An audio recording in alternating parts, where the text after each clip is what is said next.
My name is Alina Daniel, and I am 31 years old. I was 32 weeks pregnant, standing in my living room, tying sage green balloons to a plastic arch, when my mother texted me to say she could not make it to my baby shower. Her vertigo was terrible, she wrote. My father had to stay home to care for her. 2 hours later, while my husband poured sparkling cider for my friends, my phone buzzed with an Instagram notification from my younger sister, Jessica. She posted a video of the three of them wearing plush white robes, laughing in the waiting room of a luxury med spa. My mother was holding a glass of cucumber water, waiting for her lip fillers. I typed one word in reply to her story: beautiful. Then I blocked all of their numbers. But the betrayal did not stop there. 5 minutes later, a bank alert flashed across my screen. A $4,500 charge at that exact spa, charged to an old emergency credit card in my name. Before we get into the rest of this, please take a moment to like and subscribe to Sophia Told Stories, but only if this story truly resonates with you. Drop your age, your location, and your local time in the comments. I want to know who and where you are right now. Now let me take you back to that Saturday morning. The air in my house smelled like eucalyptus and fresh pastries. My lower back carried that familiar, dull ache that comes with the third trimester, but I ignored it. I am a logistics analyst. I track supply chains and spot patterns for a living. I like things organized, and I wanted my baby shower to be perfect. My husband, Mark, walked into the living room carrying a tray of mocktails. He stopped and looked at the balloon arch, then at me. He told me I was supposed to be resting. I stepped down from the step stool and told him I would rest tomorrow. That is when my phone vibrated on the kitchen counter. A single text from my mother. I did not need to open it to know the shape of the words. The pattern for my family dictates that whenever the spotlight is scheduled to shine on me, an emergency must pull focus. Growing up, Jessica demanded the world's attention. I was just the dependable background character. I swiped the screen and read the message. Alina, I am so sorry. My vertigo is terrible today. I can barely stand. Dad has to stay to care for me. Have a lovely shower, no phone call, no offer to FaceTime. Just a neat, sterile text dissolving their obligation to show up for their first grandchild. I set the phone face down on the marble counter. The hollow ache in my chest was an old groove worn deep over 30 years of being the low-maintenance daughter. I looked at Mark and told him they were not coming. His jaw tightened. He knew the script just as well as I did. The party started. The living room hummed with the voices of my chosen family, college friends, coworkers, neighbors, people who actually showed up. I was sitting on the sofa opening a tiny knit sweater when my phone screen lit up on the side table. I tapped the notification bubble. The screen filled with pristine white tile, gleaming chrome fixtures, and my family. My mother, the woman who could barely stand, was laughing at something off camera. Jessica's text overlay spanned the bottom of the screen. Pre-wedding pampering with the parentals, 3 months to go. I stared at the image. The bright lighting of the spa, the relaxed slope of my father's shoulders. They used my mother's fabricated illness as cover to get cosmetic treatments for my sister's upcoming wedding. I did not storm out of the room. I did not interrupt the party to announce the betrayal. I simply tapped the reply box at the bottom of Jessica's story and typed my one-word reply: beautiful. I navigated to my sister's contact and hit block. My mother's contact, block. My father's contact, block. The digital click felt like a heavy door swinging shut, sealing out a cold draft I had been shivering in my whole life. I thought the worst thing they took from me that day was their presence. The party wound down by late afternoon. The last guest hugged me goodbye, and the house fell into an exhausted quiet. I was sitting at the kitchen island untying the ribbon from a gift box when a different kind of notification chimed. An alert from my banking app. I opened it, expecting a routine utility bill. Instead, a fraud alert flashed in red text across the top of my screen. Pending charge, $4,500. Merchant Serenity Med Spa, account line of credit ending in 4402. It was a joint emergency card my parents had urged me to open back in college, a piece of plastic I had not touched or thought about in a decade. They had not just skipped my shower for a spa day, they used my name to pay for it. If you have ever been the reliable daughter, you know exactly how the drill goes. You are the safety net. You are the emergency fund. You are the designated problem solver for crises you did not create. You absorb the stress so the rest of the house can function without friction. Drop a heart in the comments right now if you are the family ATM. I want to see how many of us are out there carrying that silent, invisible weight. Growing up in our suburban house, Jessica always secured the spotlight. She received the expensive cheerleading camps, the new cars, and the endless grace whenever she failed a class or wrecked a bumper. I received the chores. I received the high expectations. I was told to handle my own problems because I was the strong one.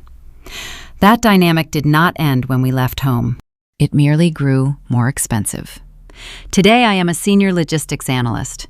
My entire career is built on finding discrepancies in complex supply chains. I track missing inventory across continents. I spot leaks in financial pipelines. I locate the exact point where a system fails.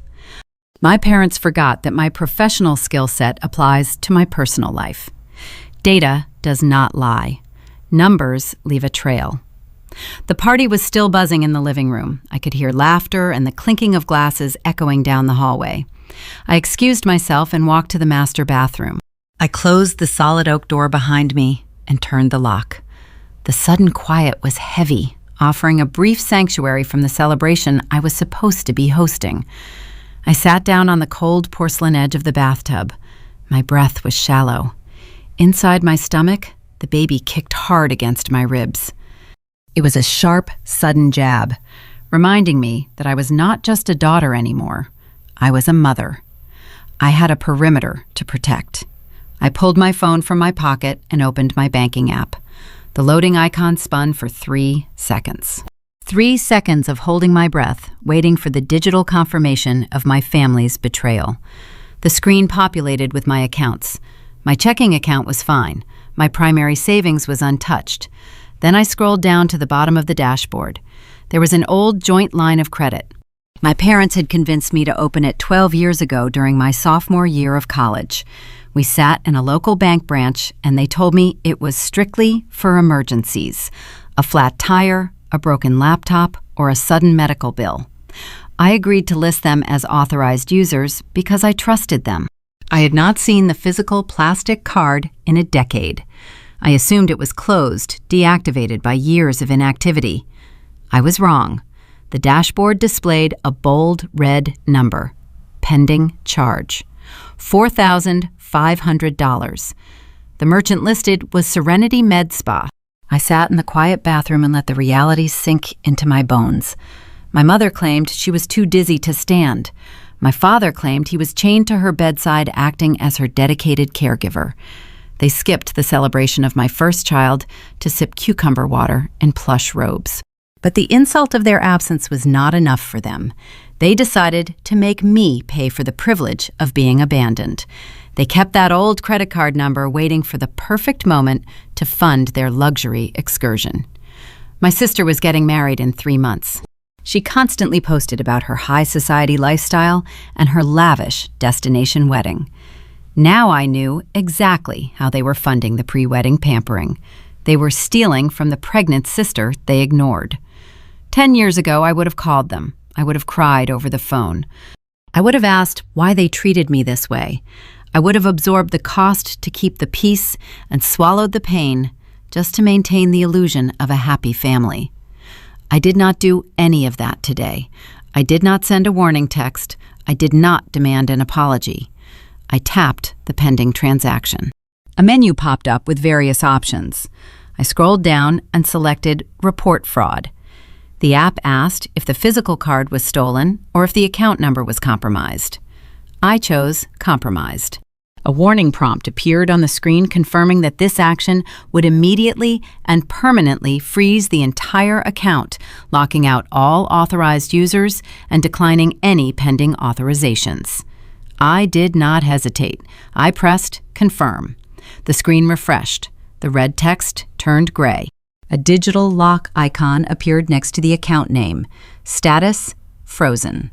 It felt like clicking a deadbolt into place. I stood up from the bathtub. I walked over to the sink and washed my hands under the cold water. I looked at my reflection in the mirror. My cheeks were flushed, but my eyes were remarkably steady. The girl who desperately wanted her parents' approval was gone. She had been replaced by a woman who deals in risk management. I smoothed my maternity dress, took a deep breath, and unlocked the door. I walked back into the living room. Mark was standing near the kitchen island handing out slices of lemon cake. He looked at me, searching my face for any sign of a breakdown. He knew my family had a talent for ruining my days. I gave him a warm, genuine smile. I took a plate from his hands and walked over to my friends. I sat down and ate my piece of cake.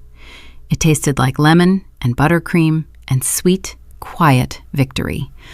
I laughed at their stories. I opened the rest of my gifts, admiring the tiny swaddle blankets and the white noise machine. I thanked everyone for coming. I answered questions about the nursery colors and my due date. A coworker asked if my mother was feeling any better. I did not blink. I told her my mother was getting exactly the care she needed. I played the role of the glowing, expectant mother flawlessly. No one in that room knew I had just initiated a financial war. The afternoon faded into early evening. The golden hour light streamed through the front windows, casting long shadows across the hardwood floor. By 6 o'clock, the final guest had hugged me goodbye and pulled out of the driveway. The house settled into a deep, comfortable quiet.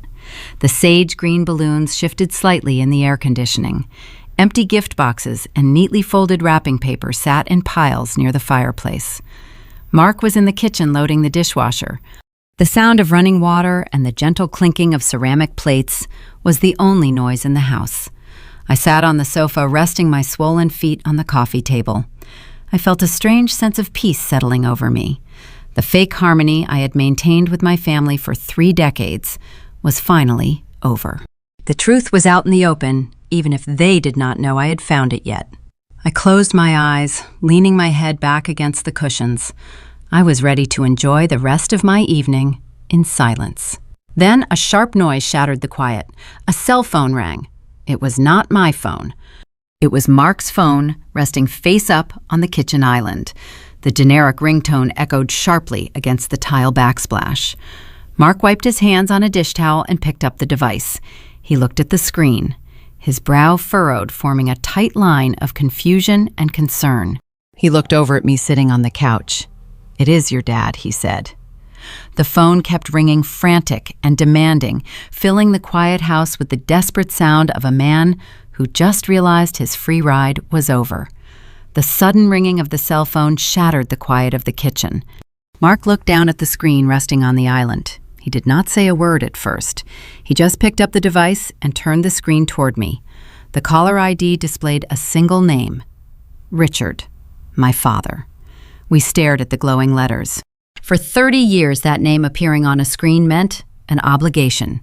It meant dropping whatever I was doing to fix a problem I did not create. Today, it meant something else. It meant the trap had finally snapped shut. "Put him on speaker," I said. My voice was steady. Mark tapped the green button and set the phone flat on the marble countertop. "Hello, Richard," he said.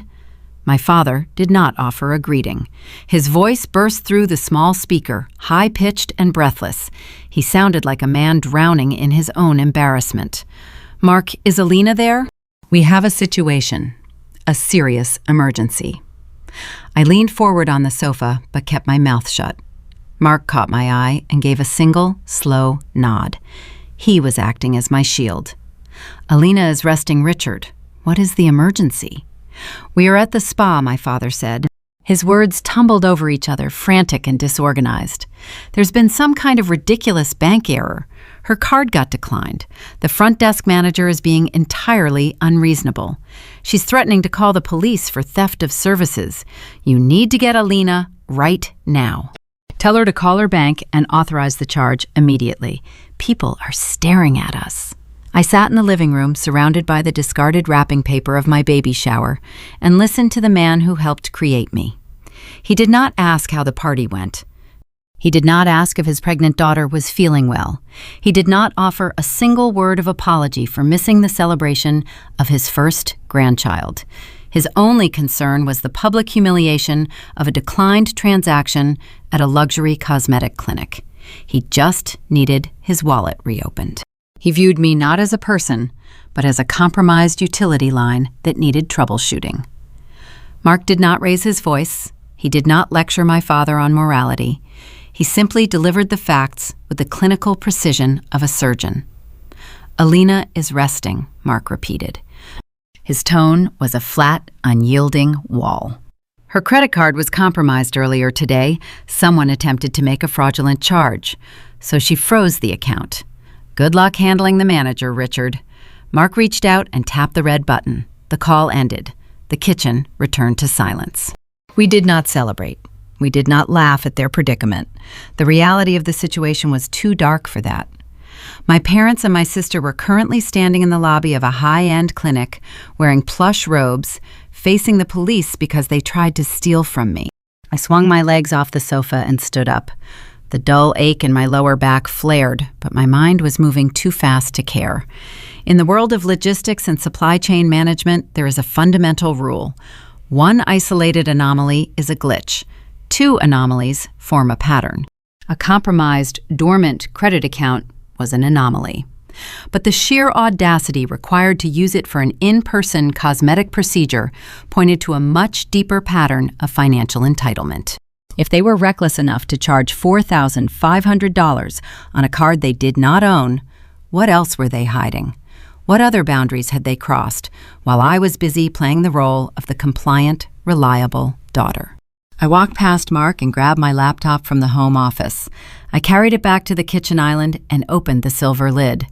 My fingers moved across the keyboard with practiced speed. I did not log into my standard banking app. I navigated straight to the website of a major credit reporting bureau. I needed the full picture. I needed every data point, every inquiry, and every open trade line attached to my Social Security number. The basic free reports were not detailed enough. I selected the comprehensive forensic package. The screen prompted me for payment. It cost $39.99. I entered my debit card information. It was the best money I ever spent. The website initiated a security protocol. It asked me a series of identity verification questions. Which of these street addresses have you previously lived at? Which of these vehicles have you registered in the past 5 years? What is the approximate monthly payment of your current mortgage? I answered each question methodically. My pulse hammered against my throat. Inside my stomach, the baby shifted a slow, rolling movement that reminded me exactly what was at stake. I was not just protecting my own credit score. I was protecting my child's future. The loading circle spun on the screen. The system compiled the data, pulling from decades of financial history. I remembered how my father used to handle all the college financial aid forms when I was 18. He insisted on keeping all my personal documents in his home safe. He claimed it was for my own protection. He always loved having control over the paperwork. I never questioned it. I moved out, started my career, and assumed those old ties were severed. The screen flashed and the dashboard populated. I took a deep breath and began scrolling. I bypassed the summary score. 810. Excellent. I moved down to the itemized list of accounts. The first few rows were exactly what I expected. My primary checking account, my joint savings account with Mark, the mortgage on our current house marked with a green check representing perfect payment history. My car loan, also current and in good standing. Everything on the first page was clean, structured, and authorized. I clicked the arrow to load page 2. My eyes scanned the rows of closed accounts. Old student loans, paid in full. a retail store credit card I closed 5 years ago. Then my gaze caught on an active trade line sitting near the bottom of the screen. It was an installment loan issued by a mid-tier regional bank located in my hometown. The origination date was marked exactly 6 months ago. I leaned closer to the screen. The numbers blurred for a fraction of a second before snapping into sharp, agonizing focus. The total balance of the loan was staggering, $120,000. I did not have a personal loan. Mark and I had carefully budgeted for the baby. We carried 0 unsecured debt. Yet here was a crushing financial obligation attached directly to my identity. I clicked on the account details to expand the row. The screen revealed the specifics of the contract. Purpose of loan listed as event funding. Current status marked as active. Then I saw the most devastating detail of all. Under the section labeled Account Responsibility, there were 2 names. The primary borrower was listed as Jessica Daniel. The primary guarantor, the person legally responsible for the entire $120,000 if the borrower defaulted, was listed as Alina Daniel. I stopped breathing. The kitchen hummed around me, but I could not hear it. I stared at my own name shining back at me from the digital report. 6 months ago, my sister began planning her extravagant destination wedding. She bragged about the luxury venues, the custom dresses, and the high-end catering. She flaunted a lifestyle she could not afford. Now I knew exactly how she was paying for it. My parents had not just borrowed a forgotten credit card for an afternoon of pampering. They had orchestrated a devastating financial crime. They had weaponized my pristine credit history to secure a 6-figure loan for my sister. They forged my signature and mortgaged my financial stability to buy Jessica the wedding of her dreams. If Jessica missed a single payment, the bank would not go after her. They would come after me. They would target my savings, my house, and the resources I had carefully built for my unborn daughter. My phone buzzed against the marble countertop, breaking the silence. A new text message illuminated the screen. The number was unfamiliar. I looked down at the preview banner. Alina, please. We need to talk. Mom. The glowing screen of my laptop felt like a concrete block resting against my chest. $120,000. I read the number again, then a third time. In the logistics industry, professionals are trained to isolate the root cause of a catastrophic system failure. I did not have to search very hard to find the origin of this financial disaster. The loan details provided the exact roadmap of my family deception. The issuing institution was a mid-tier regional bank located precisely 3 miles from the house where I grew up. The loan category was clearly labeled as event funding. Event funding. The phrase echoed in my mind, ringing with toxic clarity. My younger sister Jessica was scheduled to be married in exactly 3 months. Her fiancé Tyler came from a prominent local family. They held a prestigious country club membership and drove a fleet of imported luxury vehicles. From the moment the heavy diamond engagement ring slid onto her finger, Jessica made sure everyone in our hometown knew she was entering a superior tax bracket. She spent the past entire year bragging across every social media platform about her upcoming lavish destination wedding.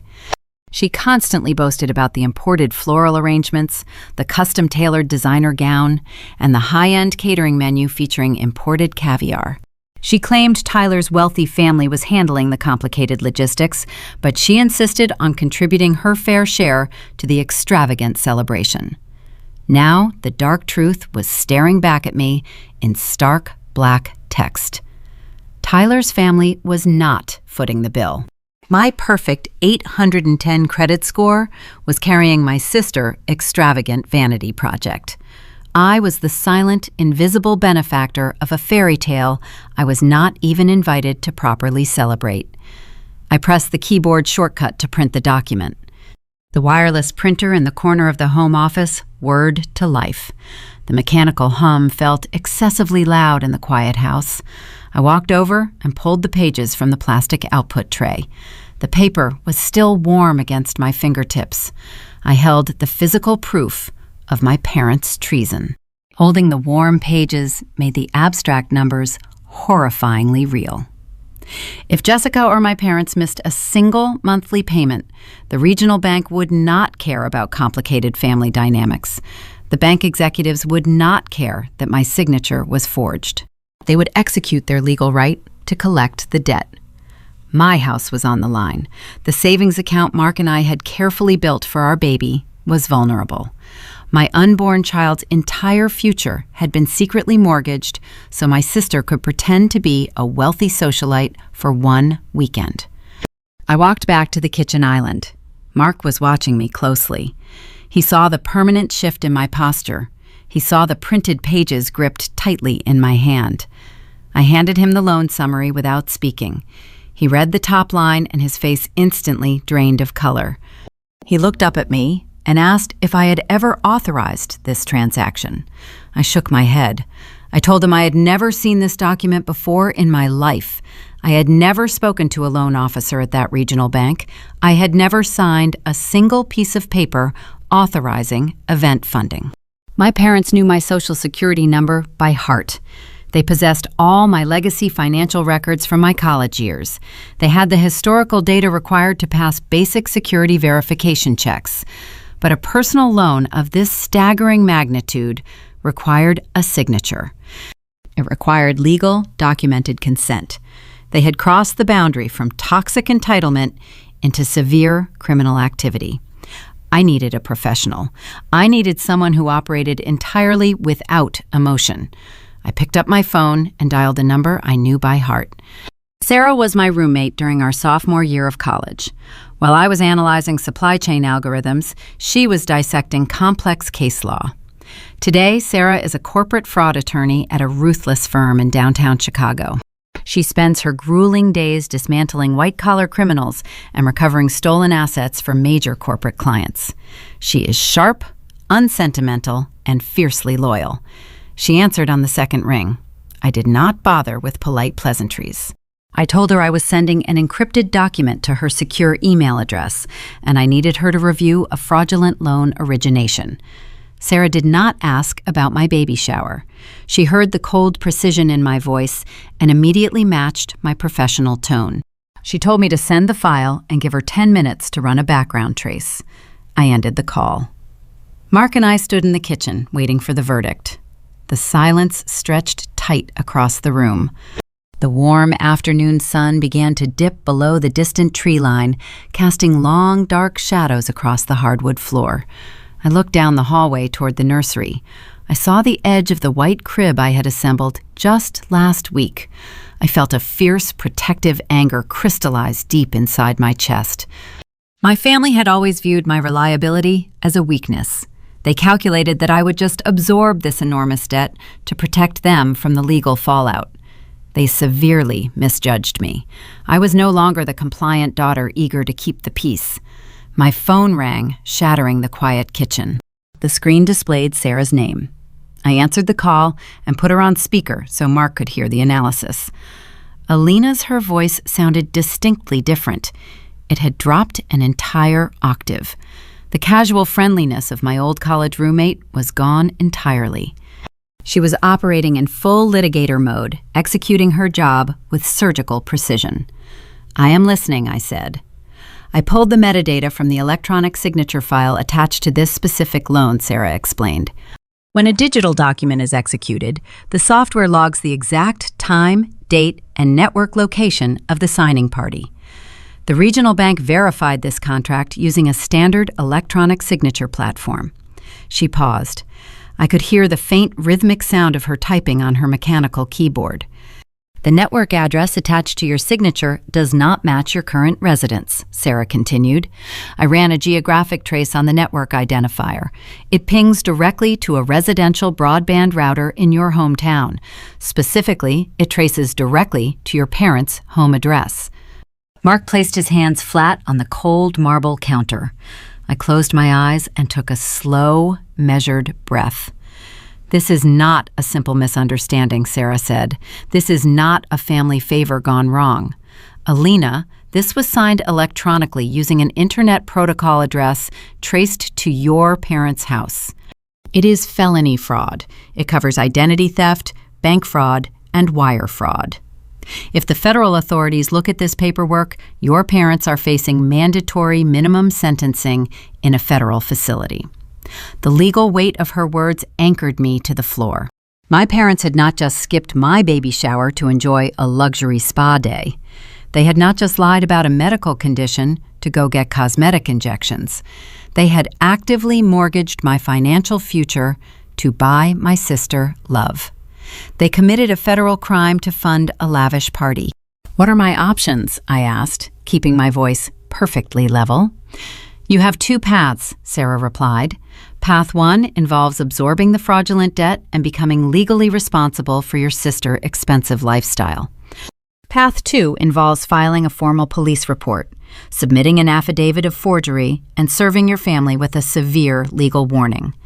Path 2 destroys their loan completely, but it also likely sends your parents to criminal court." There was zero hesitation in my mind. I told Sarah to draft the formal affidavit of forgery immediately. I told her to prepare the legal cease and desist notices. I was not going to pay a single cent of that fraudulent loan. I was going to sever the financial artery my family had covertly tapped into. Sarah agreed with my decision. She told me she would have the official documents ready for my review by tomorrow morning. She advised me not to engage with any of them under any circumstances.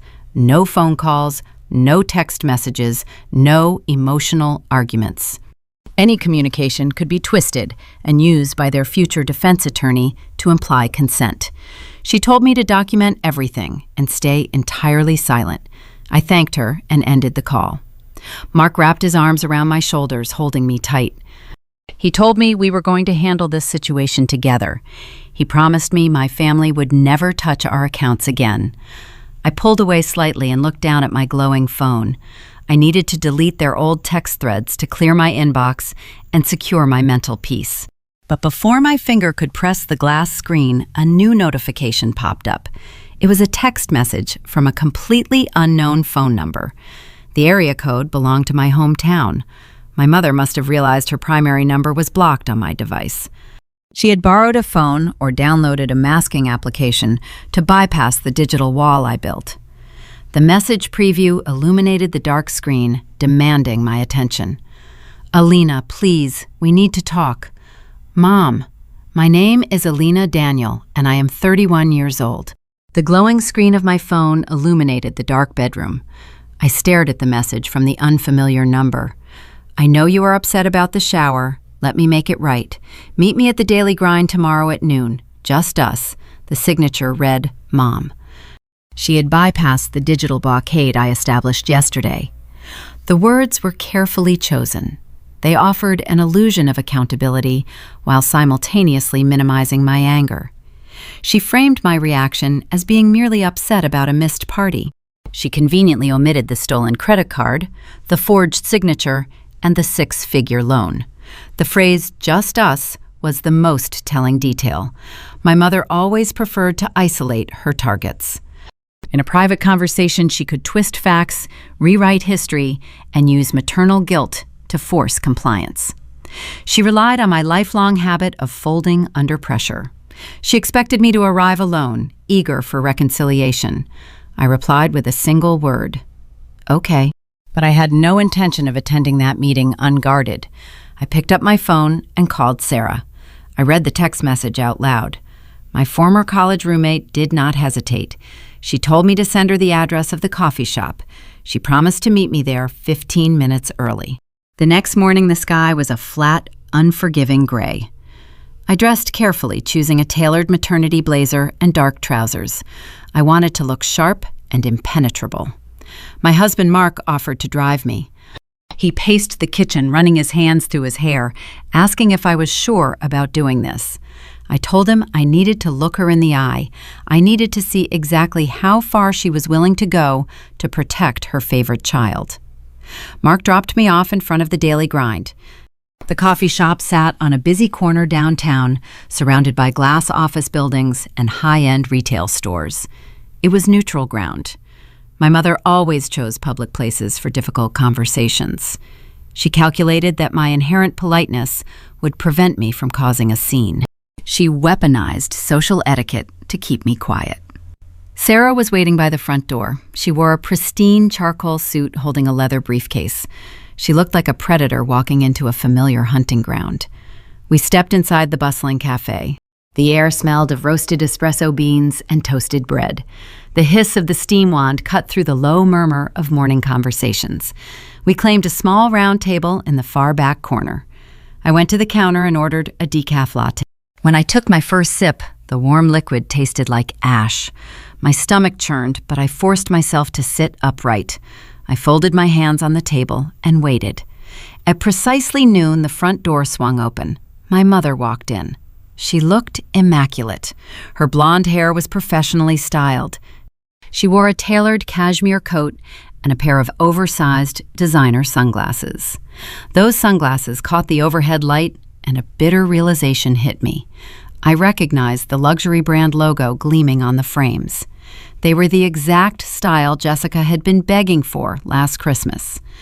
My mother likely purchased those very shades using the emergency credit line she stole from me. She scanned the room, projecting an aura of elegant distress. When her eyes locked onto our corner table, she paused. She noticed I was not alone. A fleeting shadow of irritation crossed her face, but she quickly masked it with a practiced smile. She navigated through the crowded tables and approached us. "Oh, Alina," she sighed, her voice dripping with artificial warmth. She reached out with both arms, preparing to pull me into a tight embrace. I did not stand up. I raised my right hand, holding my palm flat in the air between us. "Stop," I said. My voice was low and steady. "Please sit down." Her arms dropped. She looked profoundly offended. She pulled out the metal chair opposite mine and lowered herself into the seat. She removed her designer sunglasses, placing them carefully on the wooden table. Her eyes darted toward my companion. "I thought we agreed on just us," my mother whispered. She leaned forward, trying to exclude the third person from our invisible circle. "This is Sarah," I replied, offering no further explanation. "She is here to support me today." My mother visibly relaxed. She heard the word support and assumed Sarah was simply an emotional crutch, a sympathetic friend brought along to hold my hand.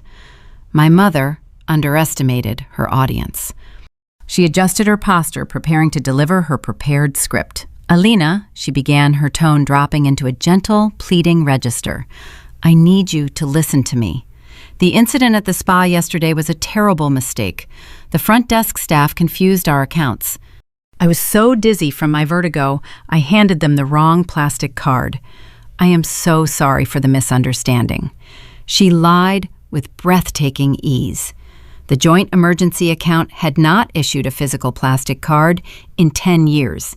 She had to manually input those numbers into the spa payment terminal. But I did not interrupt her. I sat in silence, letting her dig the hole deeper. She took a shallow breath and shifted gears. "But something much worse has happened," she continued. "The bank called your father this morning. They are freezing the funding for your sister wedding. They claim there is some sort of system error with the guarantor paperwork." System error. The regional bank fraud department had initiated a criminal freeze based on my digital affidavit, and she was attempting to rebrand a felony investigation as a minor computer glitch. "Jessica is hysterical," my mother whispered. Her eyes welled with manufactured tears. "Tyler family is asking questions about the caterer deposits. The entire event is going to fall apart over a technicality. I know you are angry with me right now, but please do not punish your sister for my silly mistake at the spa." She reached into her oversized leather tote bag. She pulled out a plain manila folder and slid it slowly across the wooden table. "The bank just needs to verify your identity," my mother explained softly. "They sent over this simple confirmation document. I just need you to sign this one little paper. It will clear up a system error and release the funds. Do it for your sister Alina. Do it for our family." I looked down at the closed folder. My mother was asking the daughter she abandoned to sign away her own financial security to rescue a fraud scheme. The sheer audacity of her request stole the breath from my lungs. Before I could reach for the folder, Sarah moved. Her hand shot across the table with startling speed. She pulled the manila envelope toward herself. My mother gasped, her eyes widening in sudden panic. "Excuse me," my mother snapped. "That paperwork is private family business." Sarah did not reply. She opened the folder and extracted a single sheet of crisp white paper. She retrieved a sleek silver pen from her briefcase and used the tip to trace the lines of text. Her eyes scanned the legal jargon with clinical efficiency. The coffee shop buzzed around us, oblivious to the intense, silent battle happening in the corner. Sarah finished reading. She placed the pen down and looked directly at my mother. The polite, supportive friend vanished. The corporate fraud attorney took her place. "This is not an identity verification document," Sarah said. Her voice was cold and precise, cutting through the ambient noise of the cafe. "This is a retroactive authorization agreement drafted by an independent legal counsel." My mother froze. The color drained from her cheeks, leaving her makeup looking harsh and unnatural. Sarah turned the paper around so I could read the bold heading. "If you sign this page," Alina Sarah explained, "you are legally certifying that you had prior knowledge of the event funding loan. You are agreeing that you gave verbal consent for your parents to utilize your electronic signature on the original promissory note." The trap was finally visible in the harsh light of day. My parents knew the bank was investigating the forged digital signature. They panicked. They hired a cheap lawyer to draft a retroactive waiver. If my mother could manipulate me into signing this single page of paper, the crime would vanish. The forgery would become an authorized proxy signature. I would be permanently legally bound to the $120,000 debt. They would be absolved of all criminal liability. My mother tried to salvage her collapsing scheme. "Alina, please," she begged, her voice trembling. "You do not understand. If you do not sign that paper, the bank said they might involve the authorities. Your father could go to jail. I could go to jail. We are your parents." She finally admitted the truth. She was not trying to save my sister's wedding. She was trying to save herself from a prison sentence. She wanted me to fall on my sword so she could walk away clean. I stared at the woman who raised me. I felt the baby kick against my ribs, a steady, strong reminder of my actual priorities. I owed this woman nothing. Sarah reached into the inner pocket of her tailored blazer. She retrieved a heavy cream-colored rectangle. She placed it deliberately on top of the fraudulent legal document. It was her official firm business card. My mother looked down at the card. She read the embossed gold lettering. "Corporate Fraud Litigation." Mrs. Daniel Sarah smiled coldly. "I believe you just attempted to tamper with a witness." My mother did not say another word. The blood vanished entirely from her face, leaving behind a chalky, terrified mask. She reached across the small wooden table and snatched the manila folder. Her manicured fingers crumpled the edges of the retroactive authorization agreement she had just tried to force upon me. She shoved the paperwork deep into her oversized leather tote bag. She stood up so fast her metal chair scraped harshly against the floor tiles, creating a loud, piercing noise that caused several other cafe patrons to turn and stare. She ignored them. She turned and practically ran out of the coffee shop. The heavy glass door slammed shut behind her, cutting off the cold morning breeze. Sarah picked up her business card and slid it back into her blazer pocket. She took a calm, deliberate sip of her dark roast coffee. "They are cornered, Alina," she told me. "When desperate people lose their secret leverage, they always resort to public destruction. They cannot win on the facts, so they will attempt to win the crowd. Prepare yourself for the fallout. The narrative shift is coming, and it will be brutal." I returned to my house feeling a strange mixture of profound exhaustion and deep clarity. I sat at my kitchen island and opened my laptop, hoping to review some supply chain metrics for work. I needed the familiar comfort of predictable data. At exactly 3 o'clock in the afternoon, my cell phone vibrated against the marble countertop. Then it vibrated again. Within 60 seconds, a continuous, steady stream of notifications flooded my locked screen. If my family could no longer control my finances, they would pivot immediately to controlling my reputation. Jessica launched her offensive on Facebook and Instagram simultaneously. I tapped the social media icon and found her latest post sitting at the very top of my digital feed. It was a live broadcast recording that had already amassed hundreds of views. Jessica sat on the floor of her childhood bedroom. She wore an oversized gray sweatshirt that looked intentionally frumpy. Her hair was deliberately messy, pulled back into a sloppy knot. She wore zero makeup, ensuring her captive audience could clearly see her red-rimmed eyes and blotchy skin. This was a highly calculated aesthetic. Growing up, my younger sister perfected the art of the helpless victim routine. I remembered being 16 years old, working late shifts at a grocery store to save for a used car, while Jessica spent her allowance on designer clothes. Whenever she broke curfew, failed a semester, or wrecked our parents' vehicle, she would produce these exact same flawless tears. Those tears always resulted in our parents rushing to comfort her while assigning the blame to me for not being a supportive older sibling. Today, she was giving the performance of her lifetime. In the video, Jessica stared directly into the camera lens and delivered a devastating monologue. She claimed her entire world was falling apart just weeks before her dream wedding. She told her thousands of followers that I was trying to deliberately sabotage her special day. She said I was harboring deep-seated jealousy because she was marrying a man from a prominent, wealthy family, while I lived a boring, predictable suburban life. Then she delivered the ultimate lie. She accused me of stealing a large sum of money from our elderly parents and hoarding it in a secret offshore account to fund my own upcoming maternity leave. She sobbed openly, clutching her chest and begging the internet to pray for our broken family. The comments section was a rapid-fire stream of blind outrage. My phone began receiving direct messages from extended relatives I had not spoken to in several years. An aunt from Ohio texted me, demanding to know how I could be such a heartless monster while carrying an innocent child of my own. A cousin from Texas left a scathing voicemail calling me a greedy sociopath who deserved to be permanently cut off. Family friends posted public paragraphs expressing their profound disappointment in my character, stating they always knew I was the cold and calculating sister. I sat on my living room sofa and watched the digital bonfire consume my reputation.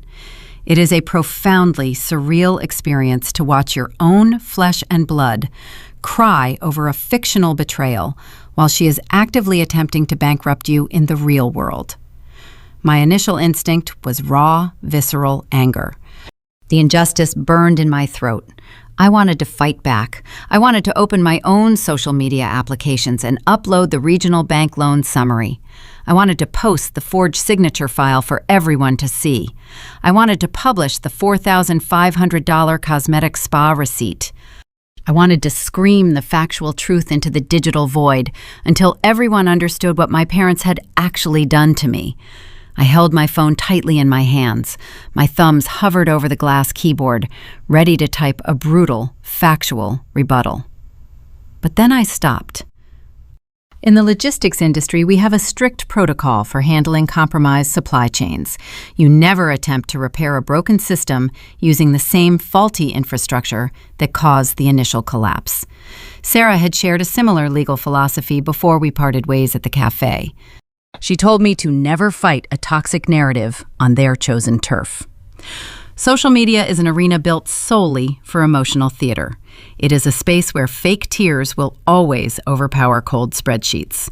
If you want to win a war built on lies, you must bring the truth to the right room. A judge does not care about Facebook likes. A fraud investigator does not care about an Instagram story. I lowered my phone. I opened the settings menu and disabled every single notification. I turned off the audible ringtones. I silenced the incoming text message alerts. I blocked the incoming numbers from my outraged relatives. The chaotic noise of my extended family vanished instantly. The living room returned to a peaceful quiet. Mark walked into the room carrying 2 glasses of ice water. He saw the tension in my shoulders and immediately knew the retaliation had begun. He sat down next to me on the sofa and asked what we needed to do next. "We are going to war," I told him, taking a slow sip of the cold water. "And we are going to do it entirely on paper." I opened a blank document on my laptop. We spent the next 4 hours drafting a comprehensive, formal affidavit of forgery. I did not use any emotional language. I did not mention jealousy, broken hearts, or ruined baby showers. I documented the exact timeline of the unauthorized event funding loan. I listed the specific internet protocol address that Sarah traced back to my parents' suburban house. I attached the digital copy of my authentic signature alongside the fraudulent version Jessica had submitted to the regional bank. I compiled the evidence with the clinical detachment of a senior analyst presenting a quarterly risk assessment to a corporate board. I outlined the exact timeline of the unauthorized credit card charge at the medical spa, adding the time-stamped receipts. We printed the documents. We placed them in a neat, organized folder. I planned to take them to a notary public the following morning and then submit them directly to the bank fraud division and the local police department. I went to sleep that night feeling a strange, unexpected sense of calm. The baby kicked gently in the dark, reassuring me that I was making the right choices. The digital screaming of my extended relatives did not matter. The court of public opinion holds no actual jurisdiction over a felony fraud investigation. The next morning dawned crisp and bright. I was standing in my kitchen, pouring a cup of decaffeinated coffee, when a loud, sharp knock echoed through the front hallway. Mark was already at work, leaving me alone in the house. I walked to the entryway and looked through the glass side panel. A tall man in a plain gray polo shirt stood on my porch, holding a thick stack of manila envelopes. I unlocked the deadbolt and pulled the door open. "Are you Alina Daniel?" he asked, his tone flat and professional. I nodded, my heart pounding against my ribs. I assumed my parents had hired their own aggressive attorney to serve me with a frivolous lawsuit to force my compliance. I reached out and took the heavy envelope from his hands. But as I read the name printed on the front cover, a wave of pure shock washed over me. The process server had not come to my house looking for me. The man standing on my front porch did not ask for my signature. He wore a faded blue polo shirt and held a thick manila envelope against his chest. He simply looked at the brass numbers beside my front door and asked to confirm my street address. I told him he had the correct house. He handed me the heavy package, turned around, and walked back to his idle sedan without saying another word. I closed the heavy wooden door and stood in the quiet entryway. I looked down at the printed label affixed to the front of the envelope. The recipient name was not Alina Daniel. The bold black ink spelled out Jessica Daniel. I carried the package into the kitchen and set it on the marble island. My professional background in supply chain logistics immediately identified the mechanical flaw in my family scheme. When my parents forged the event funding loan they needed, a verified residential address to anchor the guarantor profile. They used my actual home address to bypass the banking security algorithms and push the application through the automated approval system. By executing that specific fraudulent detail, they inadvertently directed all legal correspondence resulting from my sister's reckless spending straight to my front door. I peeled back the metal clasp and opened the envelope. I pulled out a dense stack of legal documents, stapled tightly in the top left corner. The cover sheet displayed the official seal of the county civil court. It was a formal civil lawsuit. The plaintiff was a premier high-end catering company located in the downtown arts district. The defendant was my younger sister. I read the formal statement of claim printed on the second page. The catering company was suing for breach of contract. The total amount demanded was $25,000. The payment was past due by a full 3 months. I turned to the back of the filing to scan the itemized invoice. The wedding menu was a study in pure financial arrogance. The requested items included imported beluga caviar, dry-aged Wagyu beef sliders, and tiered towers of vintage champagne. There was a dedicated charge for a custom ice sculpture and an artisanal raw seafood bar. Jessica was ordering luxury provisions on credit, while her actual bank accounts were clearly empty. I picked up my cell phone and dialed Sarah. She answered on the very first ring. I told her a process server just dropped off a civil lawsuit for my sister at my house. I read the absurd catering invoice out loud, pacing across the hardwood floor. Sarah went quiet for a moment. Her brilliant litigator brain began connecting the scattered data points. She noted that high-end vendors usually require substantial cash deposits up front to secure a date. If a premier caterer was launching a lawsuit for $25,000 before the event even took place, the initial checks must have bounced entirely. Sarah told me to give her 2 hours. She needed to run a comprehensive background check on Jessica and her flawless fiancé, Tyler. Tyler was the golden child of a prominent local real estate developer. Growing up, his family name was plastered across hospital wings and charity galas throughout our city. When Jessica started dating him 2 years ago, she made sure every person in our hometown knew she was marrying into legacy wealth. She paraded around town in his leased imported sports cars and posted endless photographs from his exclusive private country club. My parents treated Tyler like visiting royalty during every holiday dinner. They constantly compared his ambitious career trajectory to my steady, quiet life as an analyst. They believed Jessica had secured a permanent ticket to the upper class. 2 hours later, my phone rang. Sarah was ready with the results. Her tone was sharp and clinical, devoid of any casual warmth. She told me the illusion of wealth was a total fabrication. Sarah had pulled the public financial records for Tyler and his prominent family. 2 years ago, Tyler was quietly removed from the board of directors at his father's real estate firm. His family had legally severed all financial ties with him following a series of disastrous private investments and reckless behavior. Tyler was not a wealthy heir. He was a disinherited son living entirely on past prestige and fading credit lines. Sarah ran a soft credit inquiry on his public profile to gather more context. The data was devastating. Tyler and Jessica were entirely broke. They were drowning in maxed-out credit cards and severe collection notices. Their luxury downtown apartment was currently 2 months behind on rent. The imported sports cars were scheduled for imminent repossession. The extravagant destination wedding was not a celebration of love. It was a desperate, calculated financial scam. They planned to throw a $100,000 party using the forged regional bank loan in my name. They intended to collect thick envelopes of cash gifts from the wealthy attendees on Tyler's side of the guest list. They planned to use those wedding gifts to quietly pay off their mounting secret debts before anyone noticed their financial collapse. They were using my perfect credit score to fund a theatrical production designed to extract cash from their remaining rich friends. I sat at my kitchen island and rested my hand on my pregnant belly. The pieces of the puzzle locked together with sickening clarity. My parents knew the truth. They had to know. You do not forge a 6-figure loan for a daughter who is marrying a legitimate millionaire. You only commit felony fraud when you are trying to cover up a catastrophic failure. My mother and father knew Jessica was broke. They knew her entire socialite lifestyle was a fragile lie built on empty promises.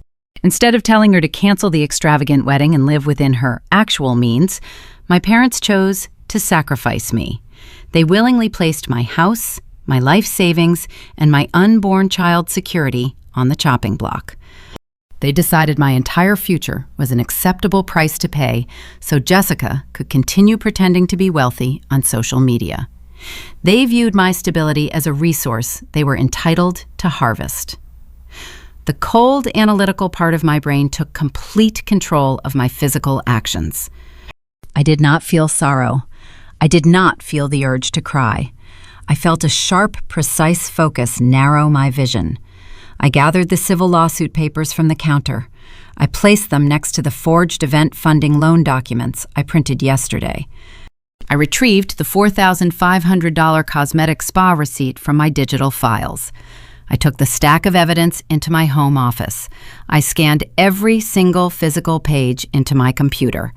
I organized the files into a single encrypted digital folder, ensuring every document was clearly labeled and time-stamped. I drafted a concise professional email. I did not include any emotional grievances or personal family history. The tone was strictly business.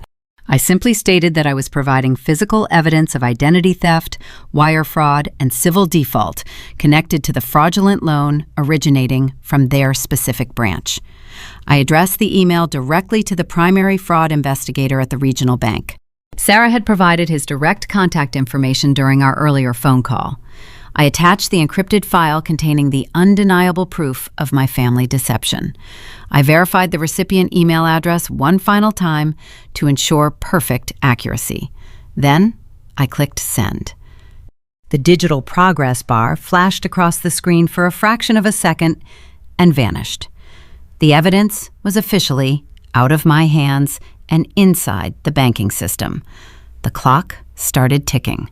I closed my laptop and stood up, pushing the chair back from the desk. I knew the bank would move swiftly to protect their financial assets once they reviewed the attachments. I walked down the hallway and stepped into the nursery. I smoothed my hand over the smooth wooden edge of the crib. My family thought I would quietly absorb their mess to keep the peace.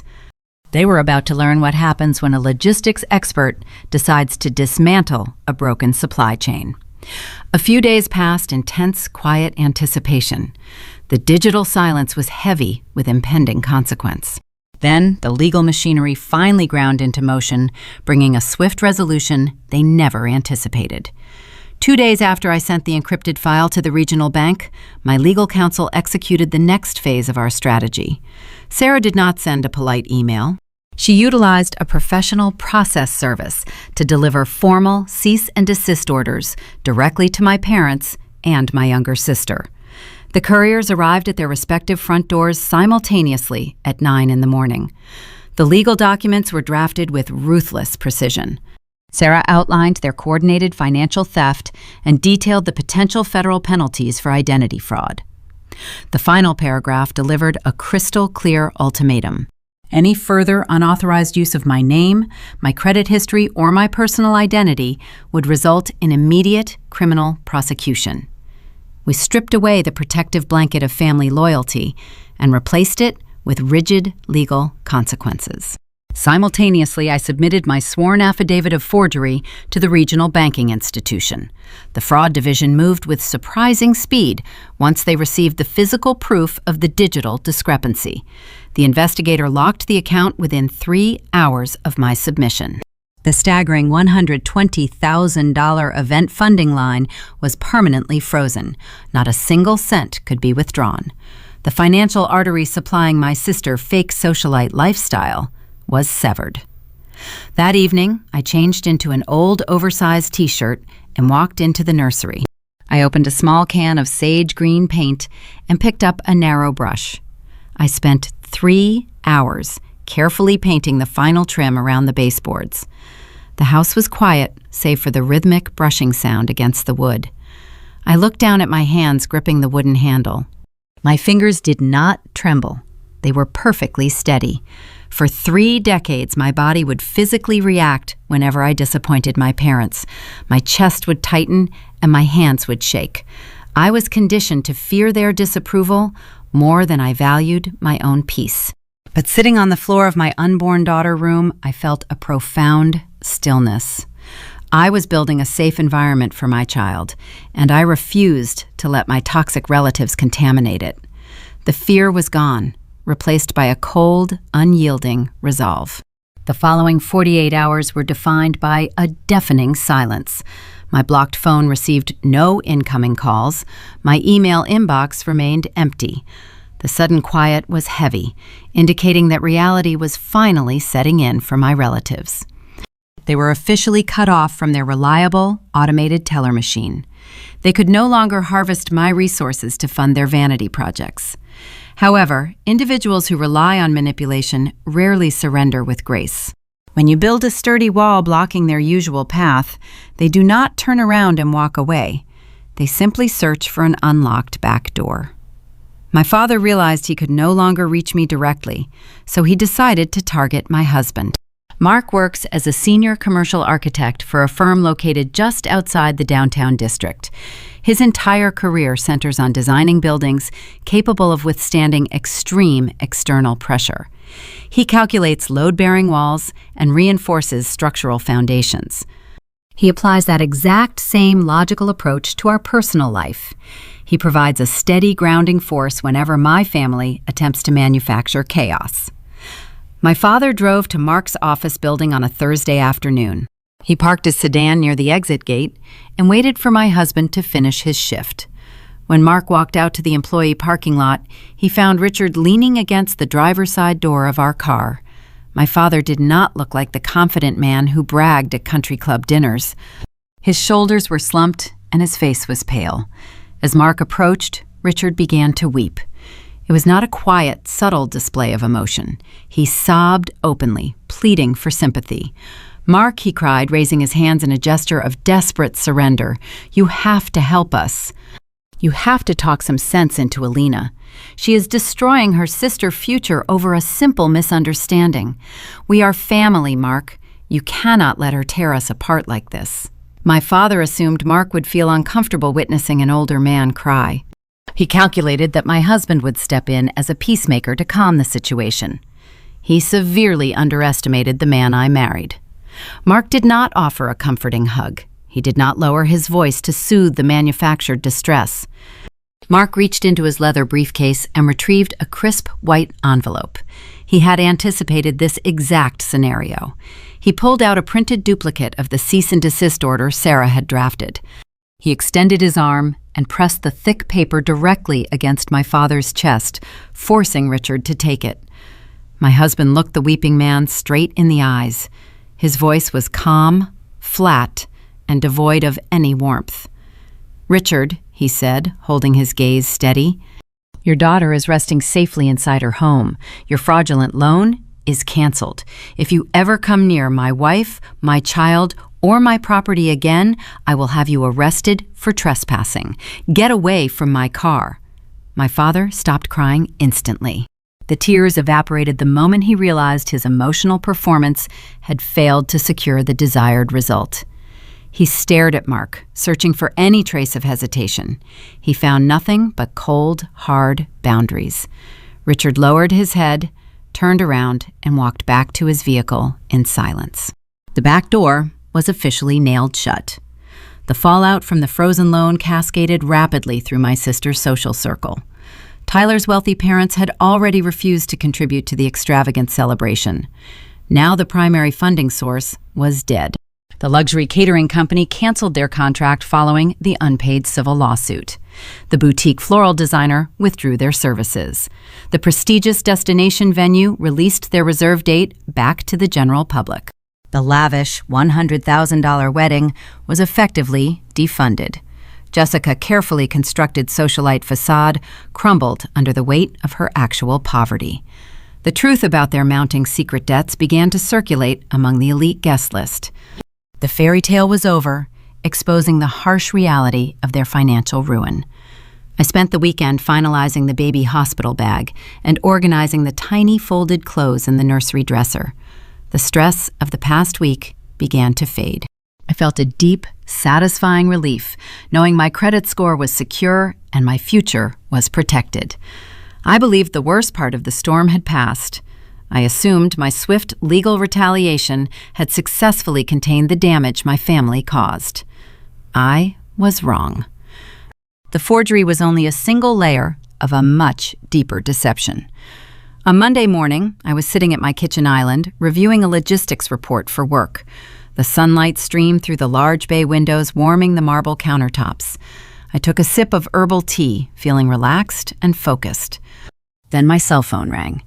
The caller identification displayed the official number for the regional bank. I answered the call, expecting a routine update regarding the closed fraud investigation. "Good morning, Mrs. Daniel," a deep voice greeted me. "This is Agent Reynolds from the Primary Fraud Division." "Good morning," I replied. I assume you are calling to confirm the event funding loan is permanently canceled? Yes, ma'am, he stated, his tone remaining strictly professional. We reviewed the sworn affidavit and the digital signature trace provided by your legal counsel. The $120,000 trade line is frozen indefinitely. Your credit profile is cleared of that specific obligation. I let out a long breath, feeling the remaining tension leave my shoulders. Thank you for your swift action, I said. I appreciate your help resolving this nightmare. While the personal loan is resolved, we flagged an additional anomaly during our comprehensive manual review of your profile. The event funding is frozen, but we need to ask you about the condominium. I lowered my teacup. The warm ceramic clinked softly against the stone counter.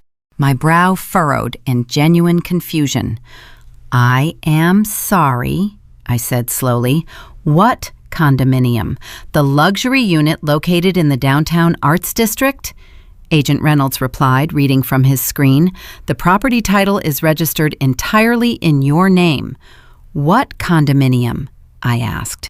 My voice remained steady, but a cold knot formed in my stomach. I placed my teacup on the marble counter. The ceramic clinked sharply in the quiet kitchen. Agent Reynolds typed on his end of the line. The mechanical clicking of his keyboard filled the silence. He read the address aloud. It was a luxury unit, situated right in the heart of the downtown arts district. The purchase finalized exactly 5 years ago, he explained. The down payment and subsequent monthly mortgage installments traced directly to a private wealth account, specifically a family trust fund bearing your name. He designated the funds for my future stability. However, the legal stipulations granted my parents full administrative control over the account until my 30th birthday. When I applied to an out-of-state university for my supply chain management degree, my mother sat me down at the kitchen table. She wore a solemn expression. She told me the tuition costs were steep. She claimed they had to drain my grandfather's trust entirely to cover my education. I believed her. I was the reliable daughter. I assumed my parents were making a financial sacrifice to support my academic goals. I spent the next decade working grueling corporate hours to justify their supposed investment. I never asked to see the bank statements. I never demanded an audit of the drained account. Agent Reynolds continued speaking. The trust was not empty, Mrs. Daniel. It maintained a substantial balance. 5 years ago, a large sum was withdrawn to secure the down payment on this downtown property. I reached for my laptop. I opened a new browser window and typed the street address into a digital mapping application. The satellite image loaded, rendering the city grid in stark detail. I dropped the virtual pin onto the street view. A tall, modern building appeared on my screen. It featured exposed brick, floor-to-ceiling industrial windows and a manicured rooftop terrace. I recognized the building immediately. I had seen it dozens of times in the background of glamorous social media posts. It was Jessica's apartment. My sister moved into that specific luxury loft 5 years ago. She claimed she scored a brilliant deal on a long-term lease. She frequently hosted lavish dinner parties in that kitchen. She posted endless photographs of herself drinking expensive wine on that specific balcony. She bragged about the prime location to anyone who would listen. My parents used my stolen inheritance to purchase a premium piece of real estate. They put the property deed directly into my name. As a logistics analyst, I instantly understood the mechanical advantage of their strategy. By using my pristine financial profile, they secured a highly favorable first-time homebuyer interest rate. They bypassed the strict lending requirements they could never meet on their own. They handed the keys to their favorite child and allowed Jessica to live rent-free in a premium downtown loft for half a decade. Agent Reynolds cleared his throat. The tone of his voice indicated the bad news was not yet finished. The mortgage is current, he stated. The trust fund auto-pay system handles the monthly principal and interest. However, property taxes are billed separately by the county. Those tax bills are mailed directly to the physical residents. A fresh wave of dread washed over me. Jessica was receiving the mail. The property taxes on this unit are currently 3 years delinquent, Agent Reynolds revealed. The county records show 0 payments since the 2nd year of ownership. The outstanding balance is significant. The city municipal office is preparing to place a formal tax lien on the property. I gripped the edge of the kitchen island. My knuckles turned white against the stone surface. If the city initiated a tax foreclosure, they would not penalize my parents. They would not penalize the sister living inside the unit. They would target the legal owner on record. They would target me. My immaculate credit score, the very tool my family exploited to fund their fraudulent schemes, would be decimated. The financial security Mark and I carefully cultivated for our unborn child would vanish overnight. Jessica was not merely stealing my future. She was actively living inside it. She was sleeping in a bedroom bought with my grandfather's legacy while casually ignoring the municipal tax notices that threatened to destroy my life. I thanked Agent Reynolds for his thorough investigation.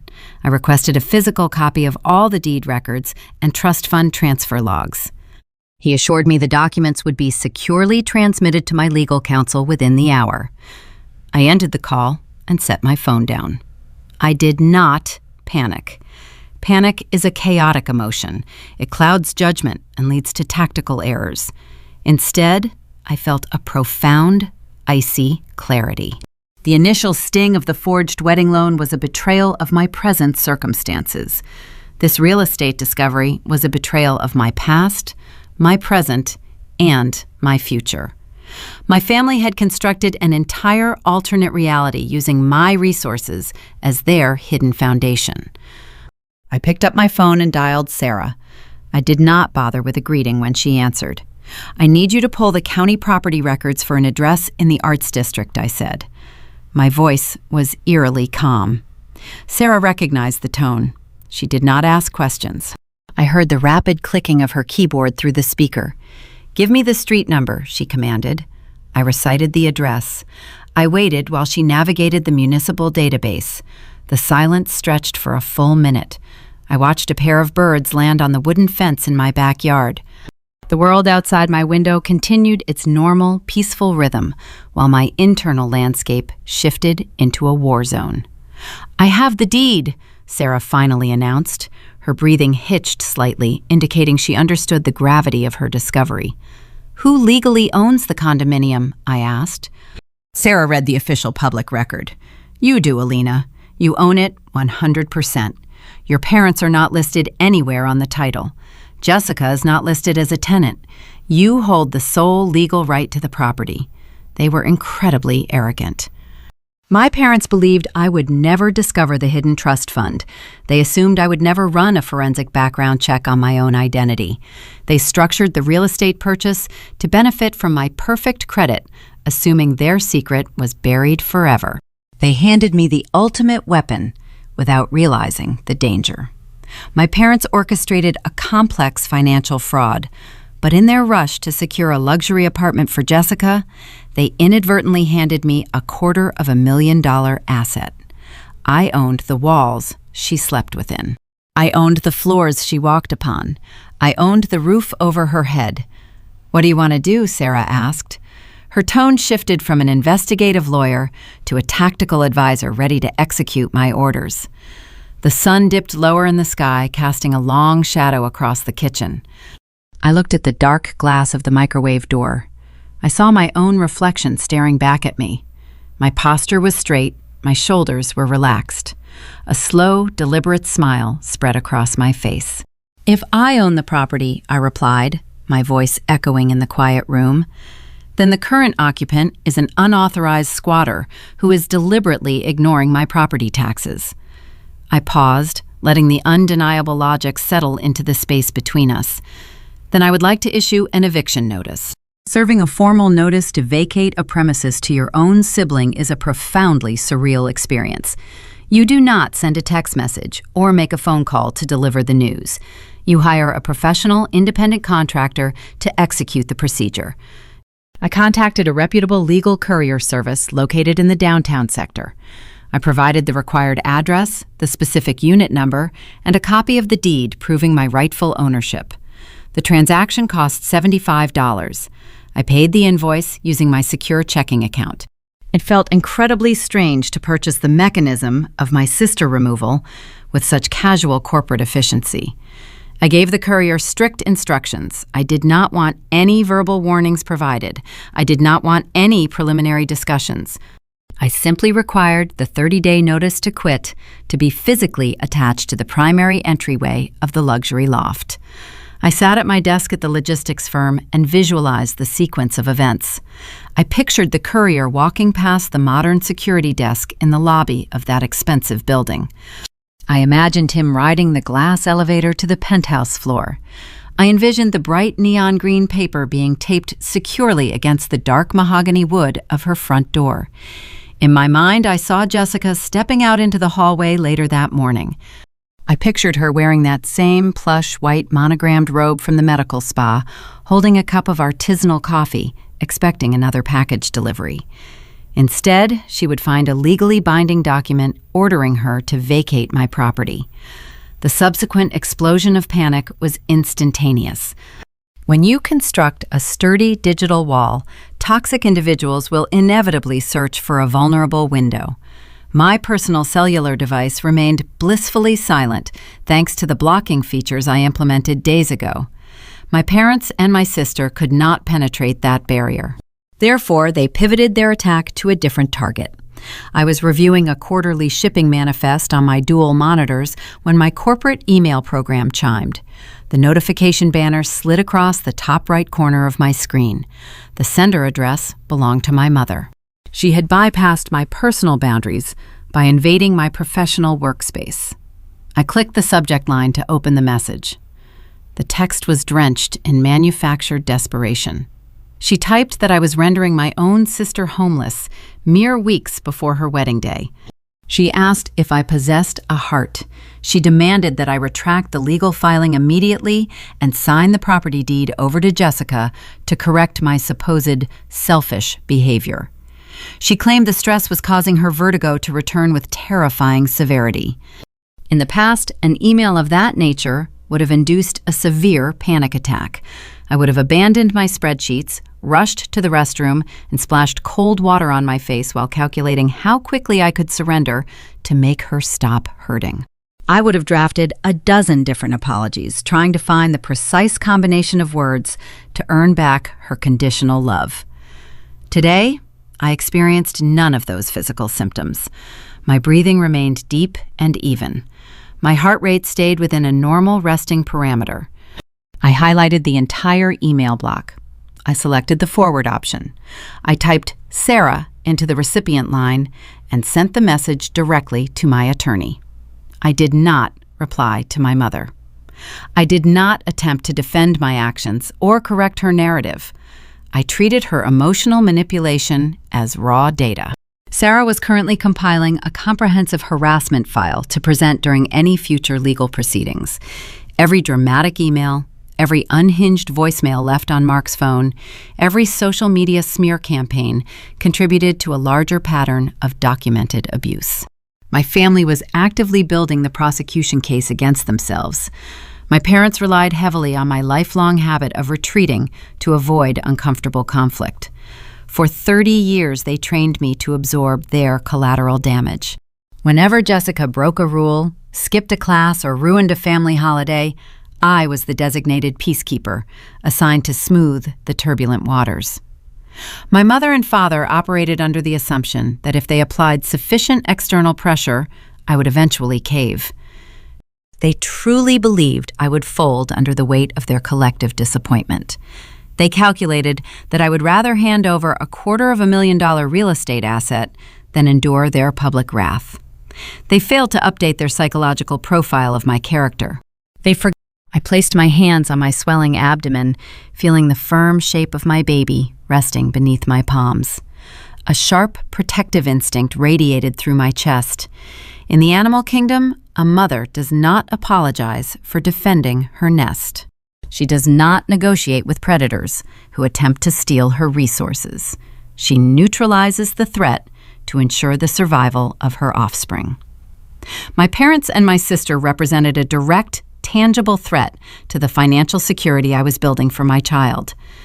They tried to steal the wealth my grandfather left for me and use it to fund a fake high society illusion. They were predators wrapped in familial titles. The 30-day grace period mandated by local housing laws began counting down. Sarah advised me that Jessica had officially retained the services of a low-budget local attorney. This legal representative sent a poorly drafted letter attempting to argue that a verbal family agreement superseded my documented legal ownership. Sarah filed the letter away in our growing evidence folder, treating it with the contempt it deserved. The deadline arrived on a rainy Thursday morning. The 30 days expired. According to the municipal statutes, Jessica was legally required to surrender the keys and vacate the premises by noon. I sat in Sarah's sleek downtown office drinking a cup of warm, decaffeinated tea while we waited for the deadline to pass. Sarah checked the court filing system on her laptop. She contacted the building management team at the Arts District property. The property manager confirmed our suspicions. Jessica had not reserved the freight elevator for a move. She had not returned the access fobs. She remained barricaded inside the luxury loft, refusing to acknowledge the reality of her situation. She believed playing the victim would shield her from the arm of the law. Sarah closed her laptop with a sharp, definitive snap. She looked across the glass desk and offered a tight, professional smile. "Your sister refused to leave the property," Sarah announced. Her stubbornness just triggered the next phase of the protocol. By ignoring the notice to quit, she has forced the Municipal Housing Authority to intervene. I set my teacup down on the polished coaster. I asked what the next step entailed. Sarah pulled a fresh stack of legal paperwork from her printer tray. "We bypassed the civil negotiations and moved straight to the judicial calendar," she explained. "I am filing the formal unlawful detainer lawsuit this afternoon. We are securing an automatic court date for a formal eviction hearing." My sister thought she could win a war of emotional attrition by simply locking her front door and waiting for me to surrender. She failed to realize that the door she locked belonged to a house I owned. We were no longer fighting in the court of public opinion. We were no longer battling in the comment sections of social media platforms. We were going before a judge. The eviction hearing was scheduled for a Tuesday morning exactly 14 days before my estimated due date. I woke up before the sun crested the horizon. I did not feel the familiar anxious flutter that usually accompanied family confrontations. I operated with the mechanical precision of a logistics analyst preparing for a final executive audit. I opened my closet and bypassed the soft, comfortable sweaters. I selected a tailored dark navy maternity suit.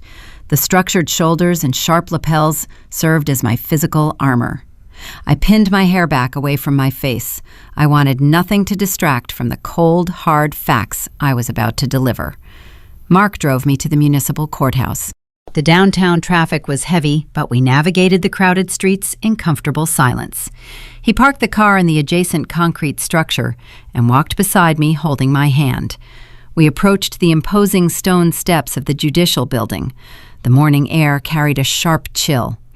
We pushed through the heavy glass doors and entered the security checkpoint. I unbuttoned my blazer and placed my purse on the conveyor belt. I stepped through the metal detector archway. The moment I cleared the scanner, I felt a sudden sharp movement beneath my ribs. The baby kicked hard against my side. It was not a gentle roll. It was a firm, solid strike. I placed my hand over the spot and smiled. I felt like I had a tiny cheerleader accompanying me into battle. The physical reminder centered my focus. I was not walking into this courtroom to punish my past. I was walking into this room to protect her future. We took the elevator to the 4th floor and located courtroom 4B. Mark and I waited on the wooden bench in the hallway until Sarah arrived. She wore a pristine charcoal gray suit and carried a thick leather litigation briefcase. She greeted us with a brief professional nod. She did not offer empty reassurances. She simply stated, "We were ready." We pushed open the heavy wooden double doors and entered the gallery. The room smelled of floor wax, polished oak, and old paper. The fluorescent lights buzzed softly overhead. I scanned the rows of wooden pews and instantly spotted my family. They were already seated on the right side of the aisle. I studied them with the detached curiosity of a scientist observing a failed experiment. The pristine socialite facade my sister worked so hard to maintain was entirely gone. Jessica looked genuinely disheveled. Her blonde hair hung in loose, unwashed strands pulled back into a sloppy plastic clip. She wore a wrinkled beige blouse that looked like it had been pulled directly from a laundry basket. She wore zero makeup, exposing the dark, exhausted circles beneath her eyes. The most glaring detail, however, was the empty space on the wooden bench beside her. Tyler, the supposedly wealthy fiancé, was nowhere to be seen. The financial collapse had clearly driven him away. When the fraudulent loan froze the illusion of his high society wedding shattered. He abandoned her the moment the money vanished. My father sat on her left, his shoulders rounded forward in a posture of profound defeat. He stared intensely at the scuffed toes of his dress shoes. He refused to look up. He refused to make eye contact with the daughter he betrayed. He knew his cowardly silence had enabled this entire disaster, and he could not bear to witness the consequences. My mother sat on the right. She did not look down. When she heard the doors open, she turned around and locked eyes with me. She deployed her classic maternal glare. It was the exact same intense, severe scowl she used throughout my childhood whenever she wanted me to shrink-fold and apologize. She expected me to lower my head and look away. I did not look away. I held her gaze. My expression remained perfectly flat. I did not blink. I did not offer a single ounce of fear or submission. The silent standoff lasted for 10 seconds. Finally, my mother broke the connection. She shifted her eyes toward the floor and turned her back to me. The power dynamic shifted permanently in that single, unspoken moment. The bailiff announced the arrival of the judge. Everyone in the room stood up. The judge took his seat at the elevated bench, arranged his robes, and called the docket. Daniel versus Daniel. Sarah and I moved forward and sat at the plaintiff table. Jessica, my mother, and their hired legal counsel moved to the defense table. Mark and my father remained in the gallery pews. The defense attorney stood up to present his opening statement.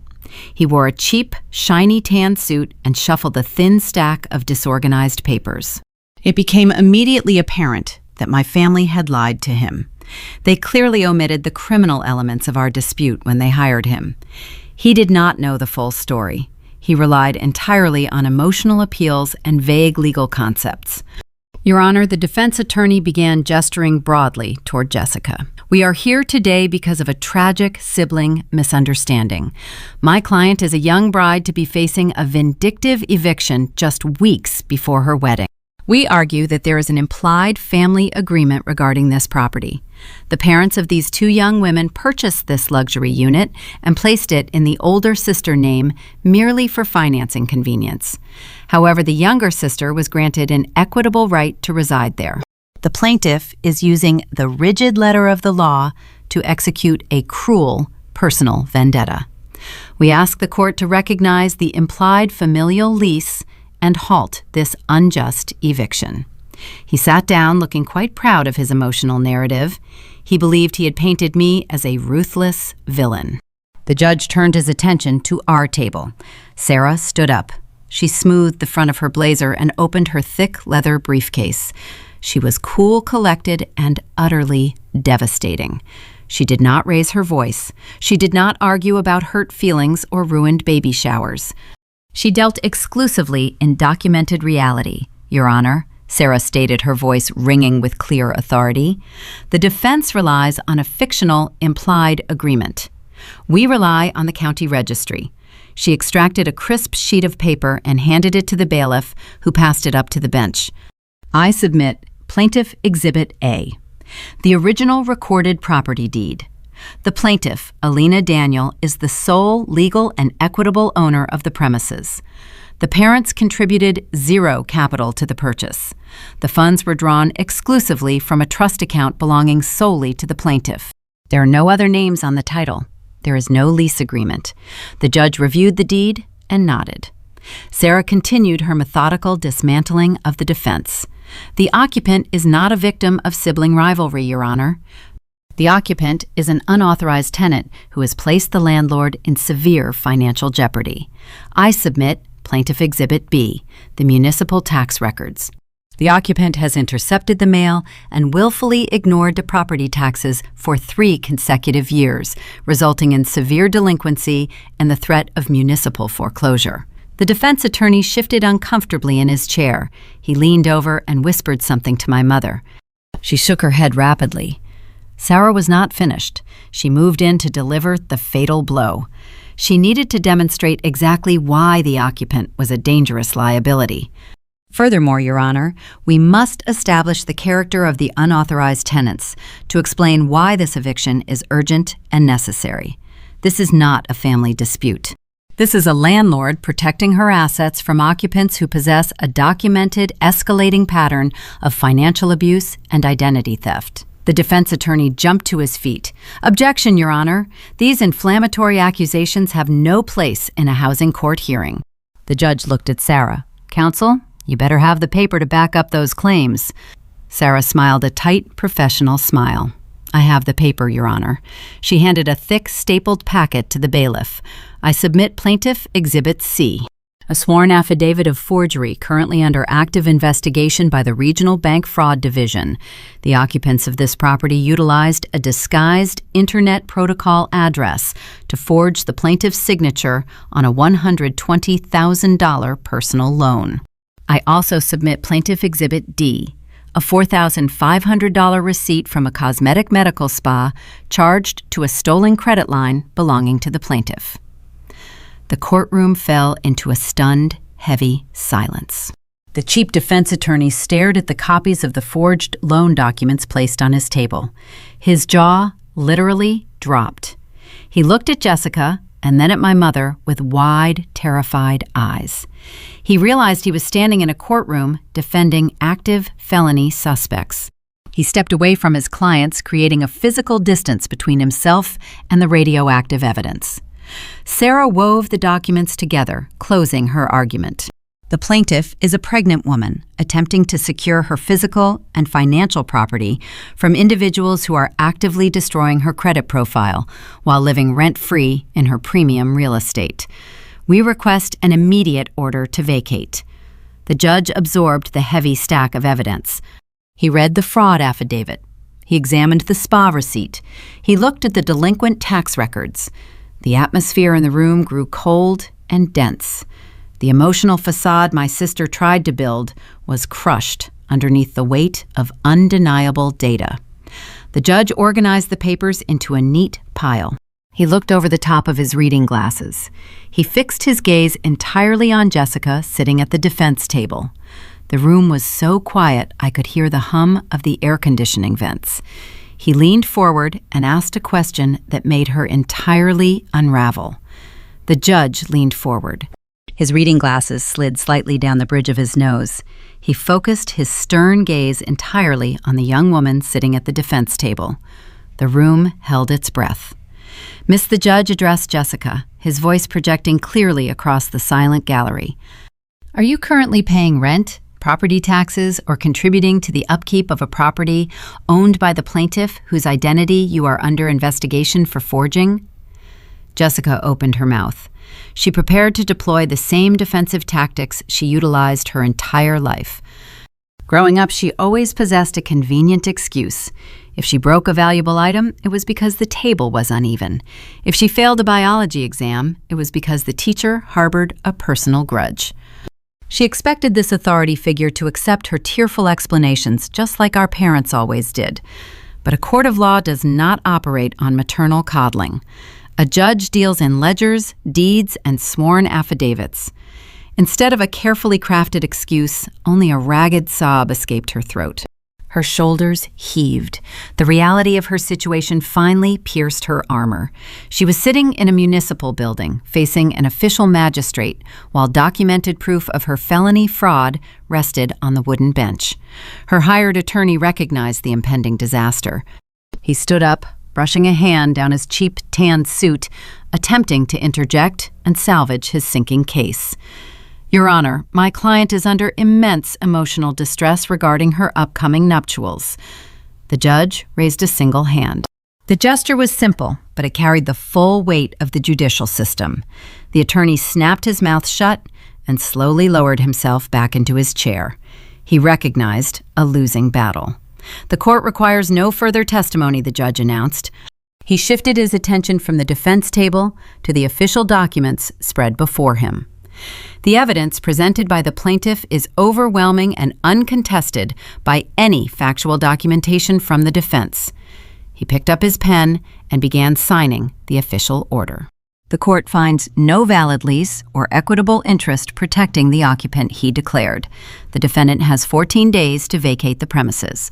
If the property is not surrendered by the mandated deadline, the county sheriff will forcefully remove her and all her belongings. The gavel hit the sounding block with a sharp, definitive crack. It was the sound of a closing door. My mother could not handle the verdict. For 30 years, she orchestrated the reality of our household.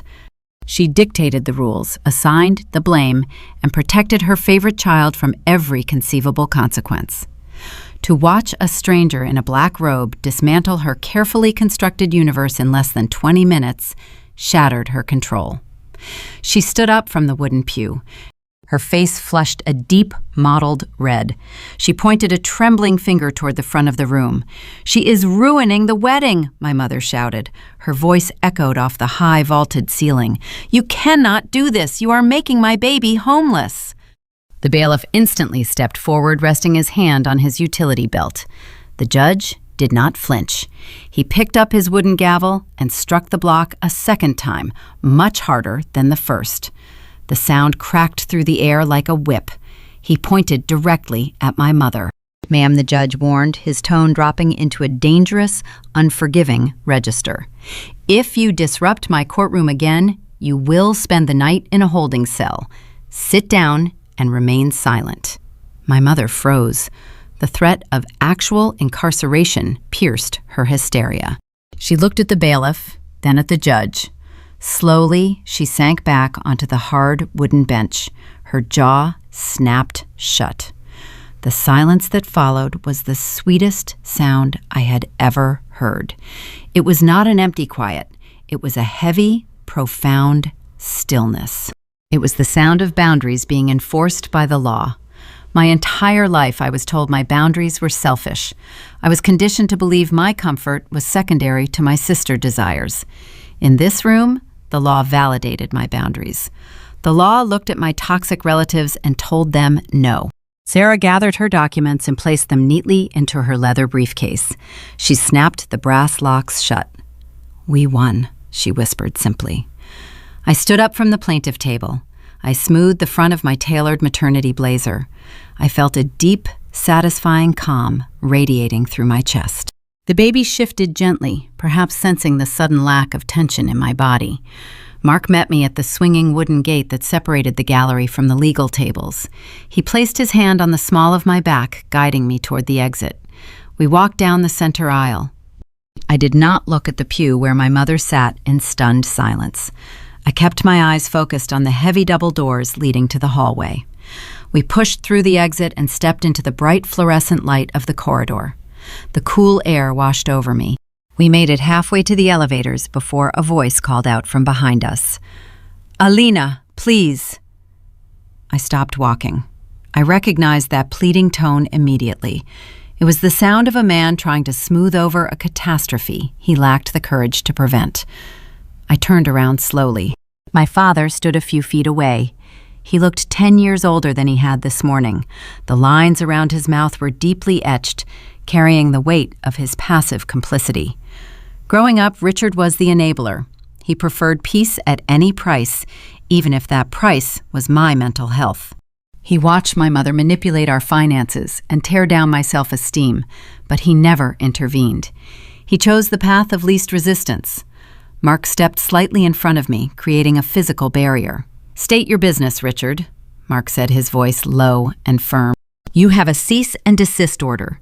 Do not make me call courthouse security."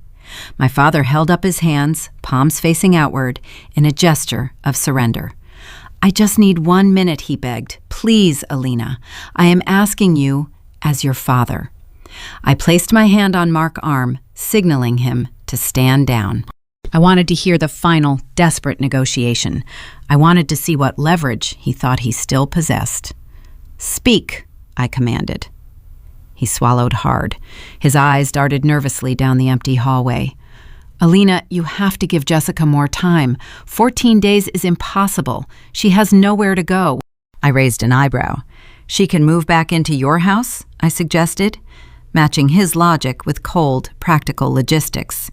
"You have 4 empty bedrooms. You have plenty of space to accommodate your favorite daughter." My father shook his head, his expression crumbling into raw panic. "You do not understand," he whispered. "We cannot support her. The catering company lawsuit drained our savings. The legal fees are mounting. We are drowning, Alina." I stared at him, feeling zero sympathy. The consequences of their financial fraud were finally catching up to them. In my profession, a failed supply chain always results in a deficit. They invested all their resources into a fraudulent venture, and now the bill was due. "What about Tyler?" I asked, testing the integrity of their fairy tale. "She is marrying into a wealthy dynasty.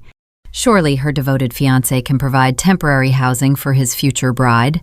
My father looked down at the polished linoleum floor. The final piece of their high society illusion shattered right in front of me. "Tyler left her," my father confessed, his voice barely above a whisper. "He packed his things and walked out the day the regional bank froze your loan." The admission hung in the cold hallway air. Tyler bailed when the money dried up. The lavish country club wedding was officially canceled. The golden fiancé, the man my parents worshipped as a ticket to local prestige, abandoned ship the second he realized the funding was fake. Tyler was broke, and he was relying on my sister to fund his luxury lifestyle. Jessica was broke, and she was relying on Tyler to elevate her social status. They were 2 con artists attempting to scam each other, using my stolen credit profile as their collateral. Once I severed the financial artery, there was nothing left to sustain their fake romance. The ecosystem they built required constant injections of stolen cash. Without my signature backing the operation, the entire structure collapsed. I looked at the man who enabled my abuse my entire life. I processed his profound failure as a parent. He forged my signature, stole my grandfather's trust fund, and allowed my sister to treat me like an automated teller machine. Now he was standing in a courthouse hallway, begging the daughter he discarded to rescue the daughter who ruined him. He waited for my response. He hoped the old, reliable Alina would resurface and offer a lifeline. I took a deep breath, ready to deliver my final answer. I looked at my father, standing in the harsh, fluorescent light of the courthouse hallway. He repeated his desperate plea, telling me that Jessica had nowhere to go. His voice cracked, fracturing under the heavy weight of his own manufactured crisis. I studied his face, taking a quiet moment to truly observe the man who raised me. He looked significantly older than he had just a few weeks prior. The chronic stress of maintaining a complex web of financial lies had finally caught up to his physical appearance. Deep lines bracketed his mouth, and his posture lacked its usual arrogant certainty. He resembled a defeated architect, standing in the rubble of a collapsed building he designed himself. I did not offer a lifeline or a word of comfort. I replied with an even measured tone. "She can move in with you and Mom," I suggested. "You clearly have plenty of free time to take her to luxury medical spas for cosmetic treatments. You can utilize that exact same free time to help her pack her belongings into cardboard boxes." The heavy wooden doors to the courtroom swung open behind my father. My mother stepped out into the corridor. She heard my practical suggestion, and her face contorted with raw, unfiltered rage. Tears streamed down her cheeks, but they were not tears of sorrow or genuine regret. They were tears of pure, frustrated malice.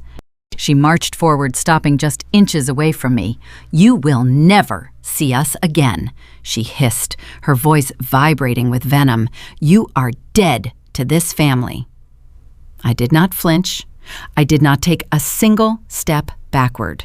During my childhood, her words would have inflicted a mortal emotional wound, sending me into a spiral of apologies. Today, those words merely bounced off the armor I spent the last month forging. I looked directly into her eyes. I was dead to this family the exact moment I stopped functioning as your automated teller machine, I stated. The only difference today is that I am now financially secure, and you are facing a federal fraud investigation. I turned my back on them. Mark placed his warm hand on the small of my back, guiding me toward the elevators. I walked away listening to the rhythmic clicking of my low heels against the polished linoleum floor. I did not look back. I did not need to see their faces to know the era of their control was permanently finished. The municipal eviction order granted my sister exactly 14 days to vacate the premises. In the corporate logistics sector, waiting is considered an active process. You monitor the timeline, you anticipate potential delays, and you prepare your contingency protocols. I applied that specific operational framework to the eviction period. I did not contact my family to check their progress. I instructed the building management security team to monitor the freight elevator schedule and report any unusual activity.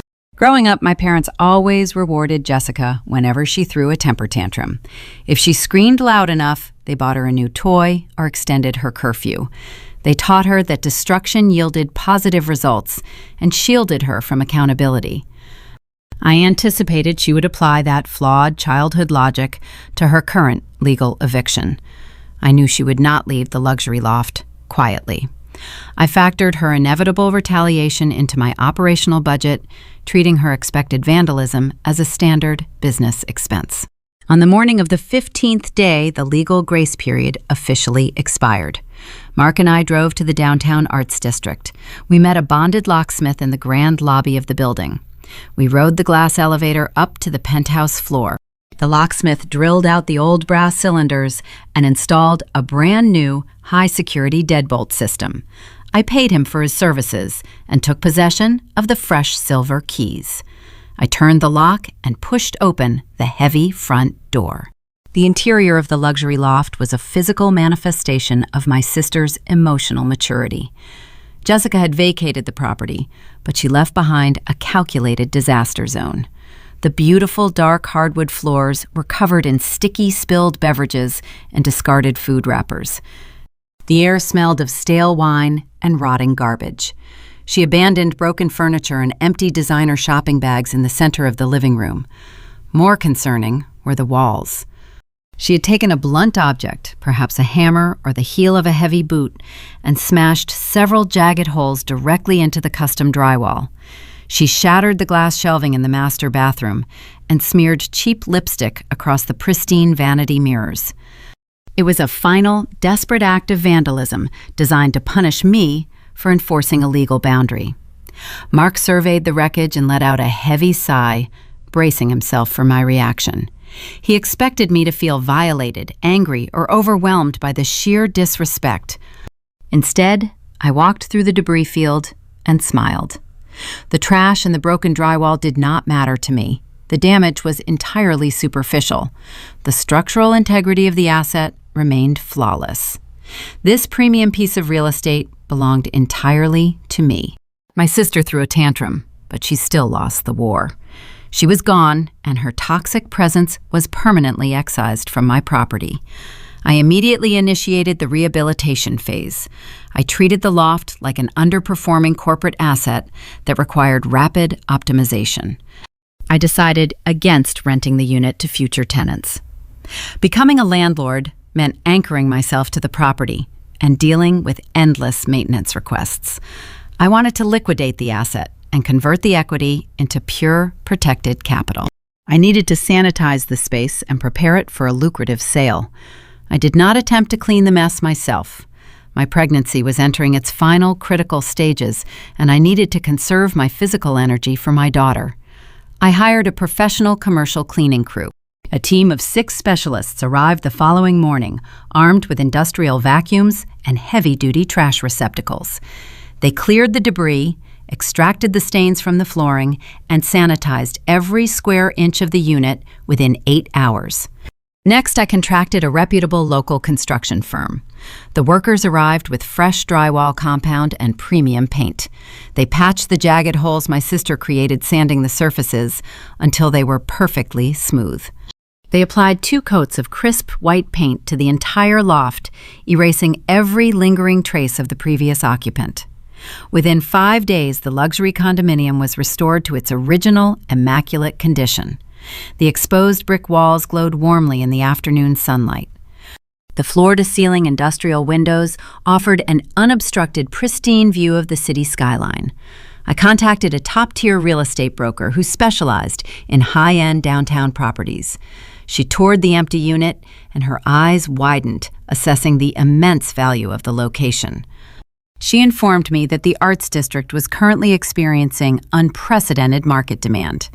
Wealthy buyers were competing fiercely for available inventory, driving property values higher every single month. I signed the representation agreement right there on the kitchen counter. I put the downtown luxury condo straight onto the real estate market. We priced the property aggressively, utilizing the momentum of a hot seller market. The broker arranged a professional photography session, highlighting the modern amenities and the sweeping urban views. The digital listing went live on a Thursday morning. Prime downtown real estate moves with astonishing speed when the economy is thriving. Wealthy investors and young corporate executives constantly monitor the active listings, searching for premium turnkey properties. I returned to my suburban home and focused on organizing the final details of my nursery. I assumed it might take a few weeks to secure a qualified buyer. But the market responded with a velocity I never anticipated. Within 48 hours, my broker called me with a startling update. The offers had officially started pouring in. The real estate broker was correct. The downtown Arts District was a fiercely competitive market. The digital listing generated an enormous amount of interest within the first few hours. We scheduled a private open house for that upcoming Saturday, restricting access to pre-qualified buyers only. I did not want casual observers wandering through the renovated space. I wanted serious investors ready to execute a transaction. The aggressive pricing strategy paid off brilliantly. By Sunday evening, my broker presented 3 distinct offers. 2 were standard mortgage contingencies requiring standard 30-day closing periods. The third offer was the outlier. It came from a young tech executive relocating from the West Coast. He needed immediate housing and possessed substantial liquid assets. He offered $450,000. The payment terms were entirely cash. He requested a 10-day expedited closing schedule, waiving all formal inspections. I signed the acceptance paperwork on Monday morning. The title company moved with incredible efficiency. They calculated the outstanding balance of the original mortgage my parents had secured using my grandfather trust fund. They tallied the severe delinquent county property taxes my sister had willfully ignored. They subtracted the broker commission and the standard municipal transfer fees. 10 days later, I sat at my kitchen island. I poured myself a tall glass of sparkling water with a slice of fresh lemon. I opened my secure banking application on my laptop. I watched the screen intently. At exactly 2 o'clock in the afternoon, the digital numbers refreshed. The wire transfer cleared. After satisfying all outstanding debts and legal obligations associated with the property, I cleared a staggering $280,000 in pure protected equity. I stared at the 6-figure balance resting safely in my primary checking account. This was the exact wealth my late grandfather intended for me to possess. It was the financial security my parents deliberately hid from me. They lied about draining the trust to pay for my university tuition. They funneled my inheritance into a luxury real estate asset, intending to provide my younger sister with a permanent free ride. They manipulated my immaculate credit profile, assuming I would never discover their covert operation. But their arrogance was their ultimate undoing. By registering the property deed solely in my name to secure a favorable interest rate, they inadvertently handed me the legal authority to liquidate the asset. The money they attempted to steal to fund a fake high society lifestyle was now legally, undeniably, and rightfully sitting in my bank account. I did not celebrate by purchasing a flashy imported sports car. I did not book a lavish European vacation. Growing up, I watched my parents and my sister squander resources on superficial status symbols while quietly drowning in hidden debt. I refuse to repeat their toxic financial patterns. I am a senior logistics analyst. My entire career revolves around calculating long-term sustainability and mitigating future risks. I immediately transferred the majority of the equity out of my checking account. I scheduled a meeting with a certified fiduciary wealth manager located in my suburban town. We spent 2 hours drafting ironclad legal documents. I established a robust, high-yield trust fund, naming my unborn daughter as the sole beneficiary. I also opened a comprehensive 529 college savings plan, funding it with the maximum allowable annual contribution. The very capital my family tried to leverage to pay for a fraudulent $100,000 wedding was now permanently locked away. My baby will never have to work late shifts at a grocery store to afford a used vehicle. She will never have to compromise her academic ambitions because her parents drained her resources. She will graduate from university completely free of crushing student loan debt.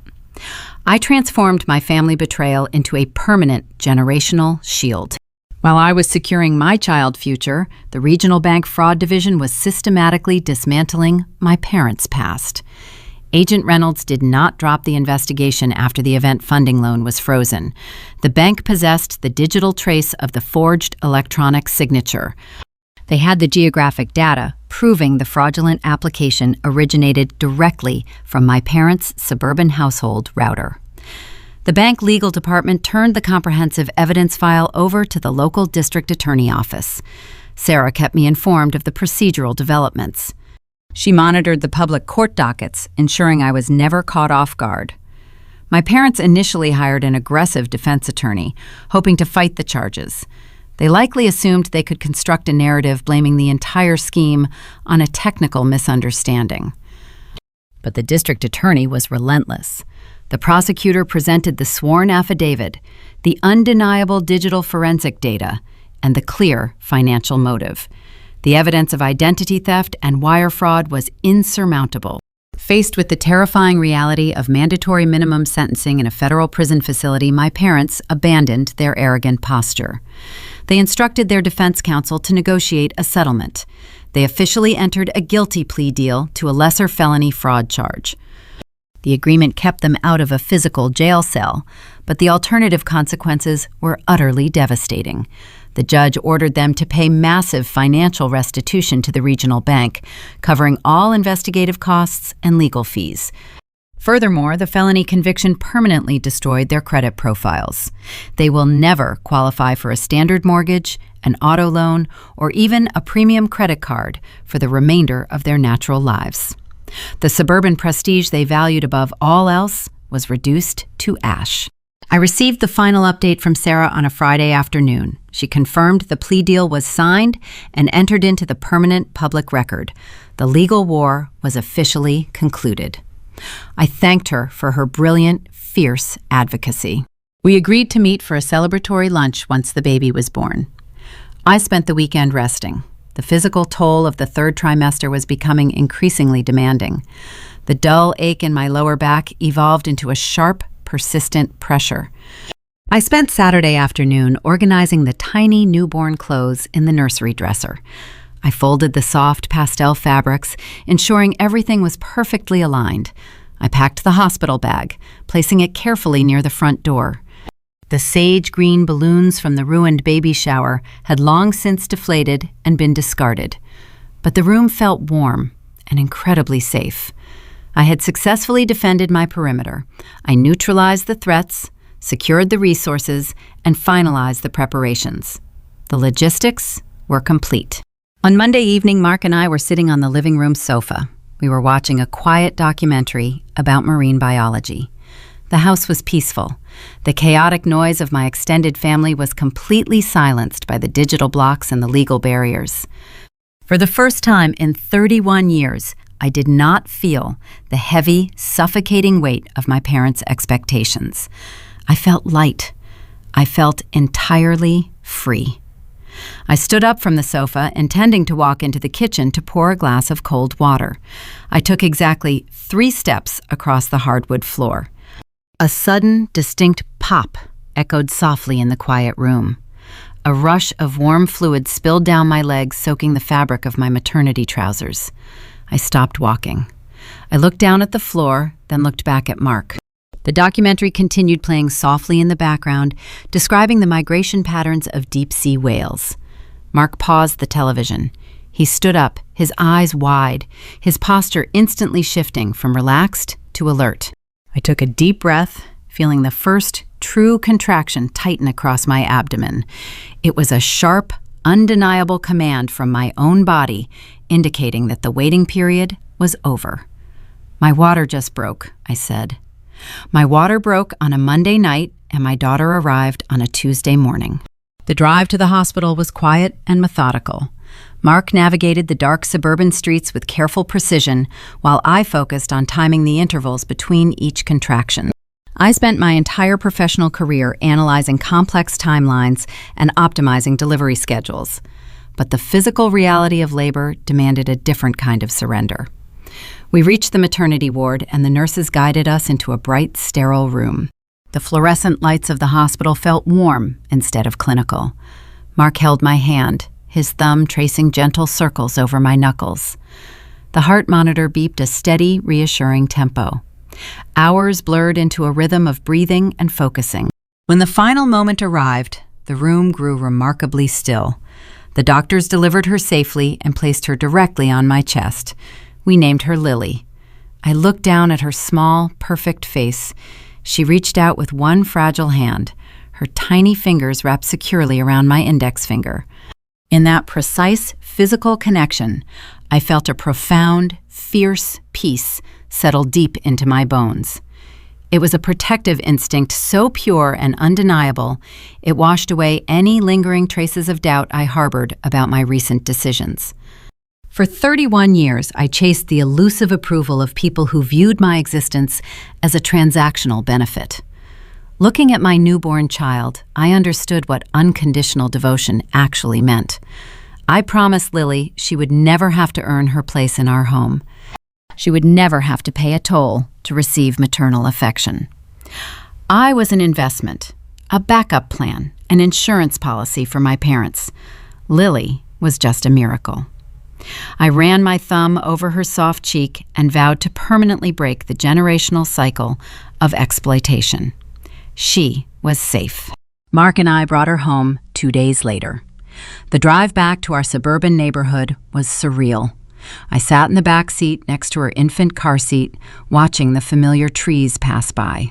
Stepping over the threshold of our house felt like crossing an invisible border into a sovereign, protected nation. We carried her through the front door, and the house greeted us with a beautiful, profound silence. There was no manufactured drama waiting in the living room. There were no frantic phone calls demanding emergency funds or complaining about canceled catering contracts. There were no heavy guilt trips designed to manipulate my empathy. The air inside our home was clear and unburdened. We walked down the hallway and brought Lily into the nursery. The afternoon sunlight filtered through the window, illuminating the sage green trim I painted during the height of the legal battle. I placed her gently into the wooden crib. Mark stood beside me, resting his hand on my shoulder. We stood there together, listening to the soft, rhythmic sound of our daughter breathing. The financial fortress I constructed using the liquidated condominium equity ensured this exact tranquility. The high-yield trust and the college savings plan stood like invisible shields around this room. My parents tried to mortgage this exact future to buy temporary social prestige. They failed. The quietness of our home was the ultimate victory. It was the sound of an old curse breaking and scattering into dust. Information has a tendency to travel through extended networks, regardless of the digital barricades you erect. About 3 months after Lily was born, I received a brief update through a distant cousin on my father's side. This cousin cornered Mark at a local hardware store to deliver the hometown gossip. I did not ask for the details, but the cousin felt compelled to share the outcome of the disaster. You cannot keep a canceled luxury event a secret in a suburban community. The grand destination wedding never materialized. The lavish floral arrangements and the tiered towers of vintage champagne existed only as canceled invoices. Jessica's carefully curated socialite facade collapsed entirely when the funding evaporated. Without the illusion of extreme wealth, her high society circle quickly abandoned her. She tried to maintain her influencer aesthetic for a few weeks, posting old photographs to create an illusion of normalcy. But the internet is observant. People noticed the background changed from a downtown luxury loft to a dark, paneled basement. The comments asked questions she could not answer. She deleted her digital profile shortly after securing a minimum wage job at a local retail clothing boutique. She moved out of the arts district and relocated into our parents' unfinished basement. My mother and father are trapped in a prison of their own design. The felony fraud plea deal kept them out of a federal penitentiary, but it chained them to a ruined financial profile. The whispers followed them down the aisles of their preferred grocery store. Their elite country club memberships lapsed because they could no longer afford the dues. Their wealthy friends stopped calling. They sold their secondary vehicles to cover the heavy restitution payments mandated by the court. They live a quiet, restricted life, defined by the boundaries the legal system imposed upon them, while supporting the adult daughter they ruined. I felt no joy hearing this news. I felt no spite or vindictive triumph. I processed the information with the detached logic of an analyst reviewing a closed file. They engineered a fraudulent supply chain based on deceit and theft. The system failed, and they absorbed the inevitable deficit. It was simple cause and effect. Society constantly pushes a very specific narrative about familial obligation. We are taught from a very young age that family is everything. We are conditioned to forgive endless transgressions because blood is supposed to be thicker than any boundary. But that philosophy becomes a toxic weapon when your family treats you like a replenishable resource instead of a human being. When your relatives view your stability as a bank account they are entitled to drain, they forfeit the privileges of kinship. Manipulators love to use the word selfish. They deploy it as a weapon whenever you stop serving their agenda. They call you selfish for keeping your own paycheck. They call you selfish for locking your credit profile. They call you selfish for demanding basic respect.